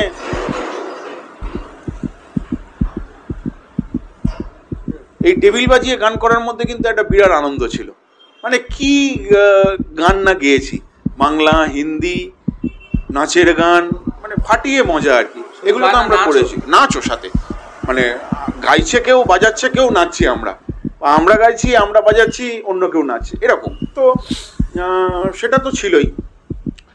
গান বলতে 90s সময়ের এক কথায় উদিত নারায়ণ আর কুমার শানু, মানে এর আর কোনো জায়গা নেই। কুমার শানুর জীবনটাও ভীষণ স্ট্রাগলিং, এবং কুমার শানু অনেক স্ট্রাগল করে জীবনে বড় হয়েছে। উদিত নারায়ণের লাইফটা আমি অতটা বলতে পারবো না, কারণ আমি কখনো পড়ে দেখিনি বা স্টাডিও করিনি। কুমার শানুটা কিছুটা করেছি আজও পর্যন্ত, যেটা অনেকেই জানে না, কুমার শানুর নামে বেশ কিছু স্কুল চলে, সেই সমস্ত স্কুলের সমস্ত খরচা কিন্তু উনিই বহন করেন। ঠিক আছে, আর মানুষটা গান শেখেও নি, অদ্ভুত ব্যাপার। একটা বার সিঙ্গার ছিল, মানে সেটাও সেই সুযোগটাও পেয়েছে অনেক কষ্ট করে, তো সেখান থেকে আস্তে আস্তে আস্তে আস্তে হ্যাঁ ওই বললাম, উঠতে গেলে পেছনের টান থাকবে। পজিটিভিটি যেখানে সব থেকে বেশি কাজ করে, সেখানে নেগেটিভিটি আরও জোরালো হয়ে তাকে নামানোর চেষ্টা করে। আমি জানি না, আমি মানে তুই এই কথাটা বেশ কয়েকবার বললি বলে আমি বলছি, মানে আমি জানি না আমি কোনো পডকাস্টে এটা মেনশন করেছি কিনা, বাট আবার হঠাৎ মনে পড়লো, আমি মানে পার্সোনালি কী বলতো, মানে ভীষণ নেগেটিভিটিতে বিশ্বাস ছিলাম। আমার এই থট প্রসেস ছিল যে ধর কোনো একটা জিনিস নিয়ে আমি নেগেটিভ ধরে রাখি, তার মানে আমি পজিটিভলি কাজটা করবো বাট নেগেটিভ ধরে রাখবো, কারণ যদি জিনিসটা না হয় আমার মন ভাঙবে না। তো আমি যখন এই বিদে জয়েন করি, আমাদের তৎকালীন যে এইচআর ছিলেন রিখিয়া বাসু, তো উনি আমাকে বলেছিলেন, মানে প্রায় 15 থেকে 20 মিনিটের একটা পেপটক দিয়েছিল। তো মানে তখন আমি কনফার্মেশন হয়ে গেছে, মোটামুটি কথাবার্তা হয় একটা জায়গায়। তো সেখানে রিখিয়া ম্যাম বলেছিল যে জাজিস তুই দেখ যে যেই মুহূর্তে তুই পজিটিভিটি আনবি না, তোর ভাইবটাই পুরো চেঞ্জ হয়ে যাবে। এবং আমি এই মুহূর্তে মানে ওনার কথাটা ওরমভাবে অতটা বললাম না, মানে মানে পজিটিভ মাইন্ডটা আমার যদি থাকে না ভাই, নেগেটিভিটির জায়গায় আসবেন। এবং বিশ্বাস করে উনি এত ভালো কথা বলেছিলেন, মানে আমার সত্যি এই থট প্রসেসটাই কিন্তু পুরো চেঞ্জ হয়ে গেছে। এবং আমি তারপর থেকে মানে সত্যি খুব পজিটিভলি দেখি, মানে জীবনে যাই কারণ আমার জীবনে খুব একটা বিশেষ ভালো কিছু নেই, বাট স্টিল জানিস সব ব্যাপারটাই মোটামুটি, তাও কিন্তু আমি ভীষণ পজিটিভ, মানে নেগেটিভিটি আসে না। এটা একটা আমায় খুব শিখেছেন উনি, এটা ওনার থেকে পাওয়া। সব থেকে বড় জিনিস হচ্ছে দুটো জিনিস তোকে লাইফে খুব ভালোভাবে মানে বজায় রেখে চলতে হবে, যেটা খুব একটা বেশি ট্রাভেলের মুখোমুখি হবে না। এক হচ্ছে পজিটিভিটি। এটা কিন্তু আমি আজকে বলছি ক্যামেরার সামনে বলে মনে হচ্ছে আমার কথা নয়, প্র্যাকটিক্যালি আমিও কারোর থেকে শোনা, তাই বলছি। যে মানুষটা আমার জীবনে সবচেয়ে বেশি ইম্পর্টেন্ট আজকের দিনে দাঁড়িয়ে, যে আমাকে অনেক সুযোগ করে দিয়ে ভগবানের মতন সামনে এসে দাঁড়িয়েছে, আমার মধ্যে এই নেগেটিভিটি, ফুল অফ নেগেটিভিটি ছিল। মানে 100% ইজ দ্য ম্যাক্সিমাম নাম্বার ধরি আমরা, আমার কাছে সেটা 1000% ছিল। মানে নেগেটিভই নেগেটিভ, হচ্ছেও সব নেগেটিভ। ফুল পজিটিভিটিতে কিন্তু টেনে এনেছে সে। এই যে আমি তোর সাথে এতক্ষণ আলোচনায় যা যা কথা বললাম, যে তুই আমার পুরো আলোচনায় আমার মধ্যে দেখে থাকবি, আমি কিন্তু 10টা কথা বললেও যে প্রেক্ষাপটেই কথা বলি না কেন, তার পজিটিভিটিটা নিয়ে কথা বলেছি। কোনো কিছুই নেগেটিভিটি নিয়ে যাইও নি, আমি জেনারেলি বলিও না, সেটা আমার কথাবার্তাতেও নেই। তো সেই জায়গাটা থেকে আমি কিন্তু মানে নেগেটিভিটিটাকে পেছনে ফেলে, বা কোনো জিনিস ফুল নেগেটিভ ধর, আমি সেই নেগেটিভিটিটার মধ্যে ঢুকে গিয়েও তার ভেতর থেকে পজিটিভ কি আছে সেইটুকু বার করার চেষ্টা করি, বোঝার চেষ্টা করি, জানার চেষ্টা করি। যখনই পজিটিভ থিঙ্কিং তোর মধ্যে রাখবি, আস্তে আস্তে আস্তে আস্তে আস্তে আস্তে এটা তোর হ্যাবিচুয়েটেড হয়ে যাবে, সব কিছুতে পজিটিভিটি তুই দেখবি। এটা গেল 1 নম্বর। আর 2 নম্বর, হাজার কঠিন পরিস্থিতিতে মুখে হাসিটাকে রেখে দিস, ব্যাস। জীবনে সাফল্য পাওয়ার জন্য এই দুটোই এনাফ। আমাদের পডকাস্টের একটা খুব বিশেষ প্রশ্ন, তো এই প্রশ্নটা আমার খুব ফেভারিট। জীবনে ধর সেই সুযোগ এলো আবার, আজ অবধি তোর যে মেমোরিজ সেই সব থাকবে, লাইফের কোন পার্টটায় আবার ফিরে যেতে চাইবি, বা একটা সার্টেন পয়েন্ট অফ টাইম থেকে লাইফটাকে আবার স্টার্ট করতে পারবি, কোথায় যাবি সেটা এবং কেন? প্রথম যাব স্কুল লাইফে ফিরে, আর শেষও যাব স্কুল লাইফে ফিরে। কোন ক্লাসটা? মোটামুটি একটা জায়গা থেকে যদি শুরু করতে হয় আবার 9, 10, 11, 12, 4 বছর। এটা নট অনলি দ্যান আনন্দ, সেই সময় যদি ফিরে যাই, হ্যাঁ আবার চিন্তা ভাবনাটা আমার সেই টাইমেই যাবে, তাহলে সেখানে গিয়ে স্মৃতিটা থাকবে, আনন্দটাই প্রায়োরিটি পাবে। আর যদি সেদিনের থেকে আজকের দিনে থেকে আজকের পরিস্থিতিতে আজকের পুরোপুরি চিন্তা ভাবনা নিয়ে সেই জায়গায় ফিরতে হয়, সেই জায়গাটা থেকে দাঁড়িয়েও ওই জায়গাটায় ফিরতে চাই। তার কারণ হচ্ছে জীবনে অন্য কিছু ছিল না, যেটা ছিল সেটা শুধুমাত্র এই একটি অ্যাক্টিভিটি, তার পাশে জড়িয়ে থাকা আর বেশ কিছু অ্যাক্টিভিটি, ঠাট্টা, আনন্দ, ইয়ার্কি, মজা, ফাজলামো, বদমাইশি, সাথে আবার ওই দুটো বটগাছ, বাবা আর মা। তাই যদি ফিরতে চাই, তাই স্কুল লাইফে ফিরতে চাই এবং এই 4 বছরই ফিরতে চাই। ফুচকাবাজকে নিয়ে কোনো বিশেষ মন্তব্য, মানে তোর মত পড়ে পড় ফুচকাবাজকে নিয়ে। ফুচকাবাজকে নিয়ে আমার মন্তব্য অনেকটা, যদি শুধুমাত্র ফুচকাবাজকে নিয়েই আমার মন্তব্য শুনতে হয় তাহলে পুরো একটা পডকাস্টের টাইম লেগে যাবে। খুব যদি শর্টে আমি বলি, ফুচকাবাজ একটা এন্টিটি হতে পারে, ফুচকাবাজ একটা দোকান হতে পারে, ফুচকাবাজ একটা বিজনেস প্লেস হতে পারে, ফুচকাবাজ আশিসের চাকরি ছেড়ে এসে নতুনভাবে নিজের জীবনের উপলব্ধি করার জায়গা হতে পারে। আমার কাছে ফুচকাবাজ একটা ইমোশনস। কেন ইমোশনস? তোর জীবন দিই। তুই কিন্তু অনেক ভালো লাইফে ছিলি এবিপি আনন্দে চাকরি করার সময়। এমন নয় যে তোর ফিনান্সিয়ালি ট্রাভেল ছিল, থাকলেও অতটাও ছিল না, অন্তত আজকের থেকে কম ছিল। চলে যাচ্ছিল লাইফটা, হঠাৎ করে তোর মুভ করা, সেখানে তোর ব্যক্তিগত কিছু চিন্তা ভাবনা ছিল, সেটা নিয়ে আমি আলোচনায় ঢুকবো না। যখন কিছু একটা নতুন স্টার্ট আপ করেছিস, সবসময় নিজের চিন্তা ভাবনাটা এই রেখেই শুরু করেছিস। কিন্তু আজকে যদি তোর আর ধৃতার কোনো একটা সন্তান হয়, সেই সন্তানটাকে তুই যে স্নেহে ছোট থেকে বড় করে তুলবি, ফুচকাবাজের স্টার্টিংটাও কিন্তু তুই সেইখান থেকেই শুরু করেছিলি এবং আস্তে আস্তে আস্তে আস্তে সেই গ্রো আপের জায়গায় আনছিস।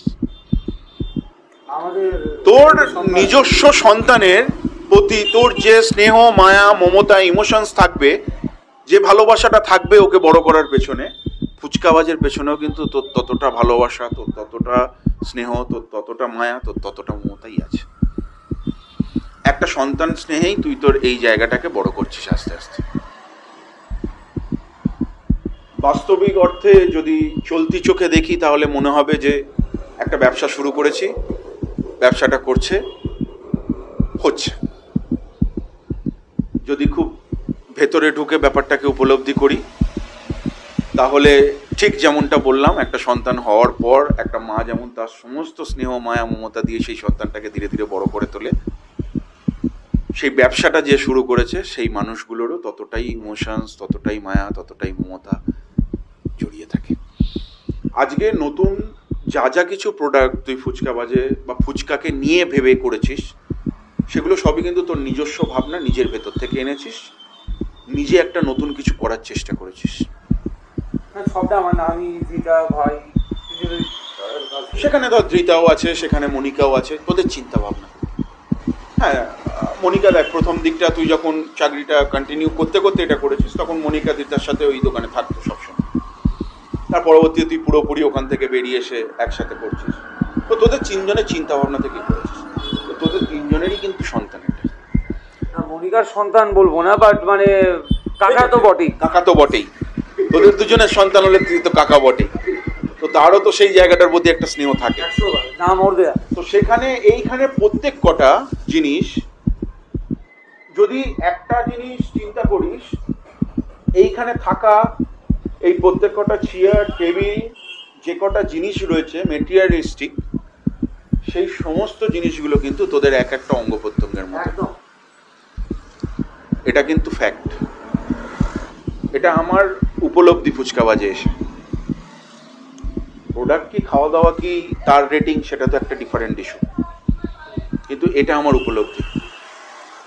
যেমন একটা সন্তান, তার গায়ে যদি ছোটবেলায় একটা টাচ লাগে, বাবা মা হিসেবে তোদের যেমন লাগে, ঠিক তেমনই আজকে যদি কোনো একটা টিয়ার টেবিলেরও কোনো কোনা ভাঙে, ততটাই লাগে, এটা ভেতর থেকে লাগে। এটা আমি নিজেও ব্যবসা করি, আমার একটা এন্টিটি আছে, সেই এন্টিটির জায়গা থেকে আমার ভেতর থেকে লাগে। আমি জানি, আমি বুঝি, আমি ফিল করি। আর প্রোডাক্ট যেগুলো নিজেরা চিন্তাভাবনা করে বার করেছিস বা ধীরে ধীরে যেরকম বাড়ানোর চেষ্টা করছিস বা এগোচ্ছিস, এর আগে তো আমার ছোট্ট রিলসে তোর পোলাও চিকেনের ব্যাপারে বলাই আছে, সে বিষয়ে বা তোর বাকি রান্নার কোয়ালিটি, কোয়ান্টিটি অফ ফুড যথেষ্ট ম্যানেজ করেই এবং ভালোভাবে নিয়ে এগোচ্ছিস। এভাবেই এগো। আশা করি গ্রো আপ হতে তো সময় লাগে। আমরা কেউই জন্মে 30 বছর হয়ে যাই। 30টা বছর হওয়ার জন্য 30টা বছর আমরা পেছনে ফেলে রেখে এসেছি। একদিনে হবে না, 10 দিনে হবে না, 100 দিনে হবে না, 1000 দিনে তো হবে। হইয়েই ছাড়। এই জোরটা মনে রেখে করে যা। অবশ্যই এই ইমোশনসটা শেষ ডে অবধি সেমই থাকবে, দেখবি এই জায়গাটার কোনো পরিবর্তন হবে না। তো সেই জায়গা থেকে ভালো জায়গা, মানে খুব ভালো লাগার জায়গা একটা। তোর এবং দিদার ব্যবহার বল, এখানের অ্যাম্বিয়েন্স বল, এবং তোর দিদার সাথে পরিচয় তো তোর স্ত্রী হওয়ার পর অনেক বেশি, কিন্তু তোর সাথে তো আমার অনেক ছোটোবেলার বন্ধুত্ব, সেই আন্তরিক টান বল, আর আজকের অ্যাকচুয়াল যে জায়গাটা, বাস্তবিক চেহারা, যেখানে আড্ডা ঠাট্টা ইয়ার্কি বল, সব কিছু মিলিয়ে ভালোই তো আছি। ব্যাস এরকমভাবেই ফুচকাওয়াজ দিনে দিনে বেড়ে উঠুক, সবাই আসুক, জানুক, সবার মধ্যে ছড়িয়ে পড়ুক। এই ভালোবাসাটাই তো চাই। আমাদের পডকাস্টের আজের শেষ প্রশ্ন রাত্রি, মোটামুটি 33-34 বছর বয়স হলো, এতগুলো বসন্ত দেখেছিস, তুই জীবনে অনেক কিছু ফেস করেছিস, এমন বেশ কিছু যেটা আমাদের অন্যান্য বন্ধু বান্ধবরা আমরা করিনি, নাই করতে হোক এরকমভাবে এত কম বয়সে। তো অনেক ফিল্ডের মধ্যেও জড়িয়েছিস, অনেক বিভিন্ন রকম লোকজনের সাথে মিশেছিস, বিভিন্ন জায়গা ভিজিট করেছিস, তো লাইফে তোরও প্রচুর স্টোরি আছে। তো এই সব দেখে টেখে ইয়াং জেনারেশনকে কি মেসেজ দিবি, কোনো পলিটিক্যালি না গিয়ে বা কারোর নাম না নিয়ে, কি মেসেজ দিবি? তোর মেসেজ কি থাকবে ইয়ং জেনারেশনকে?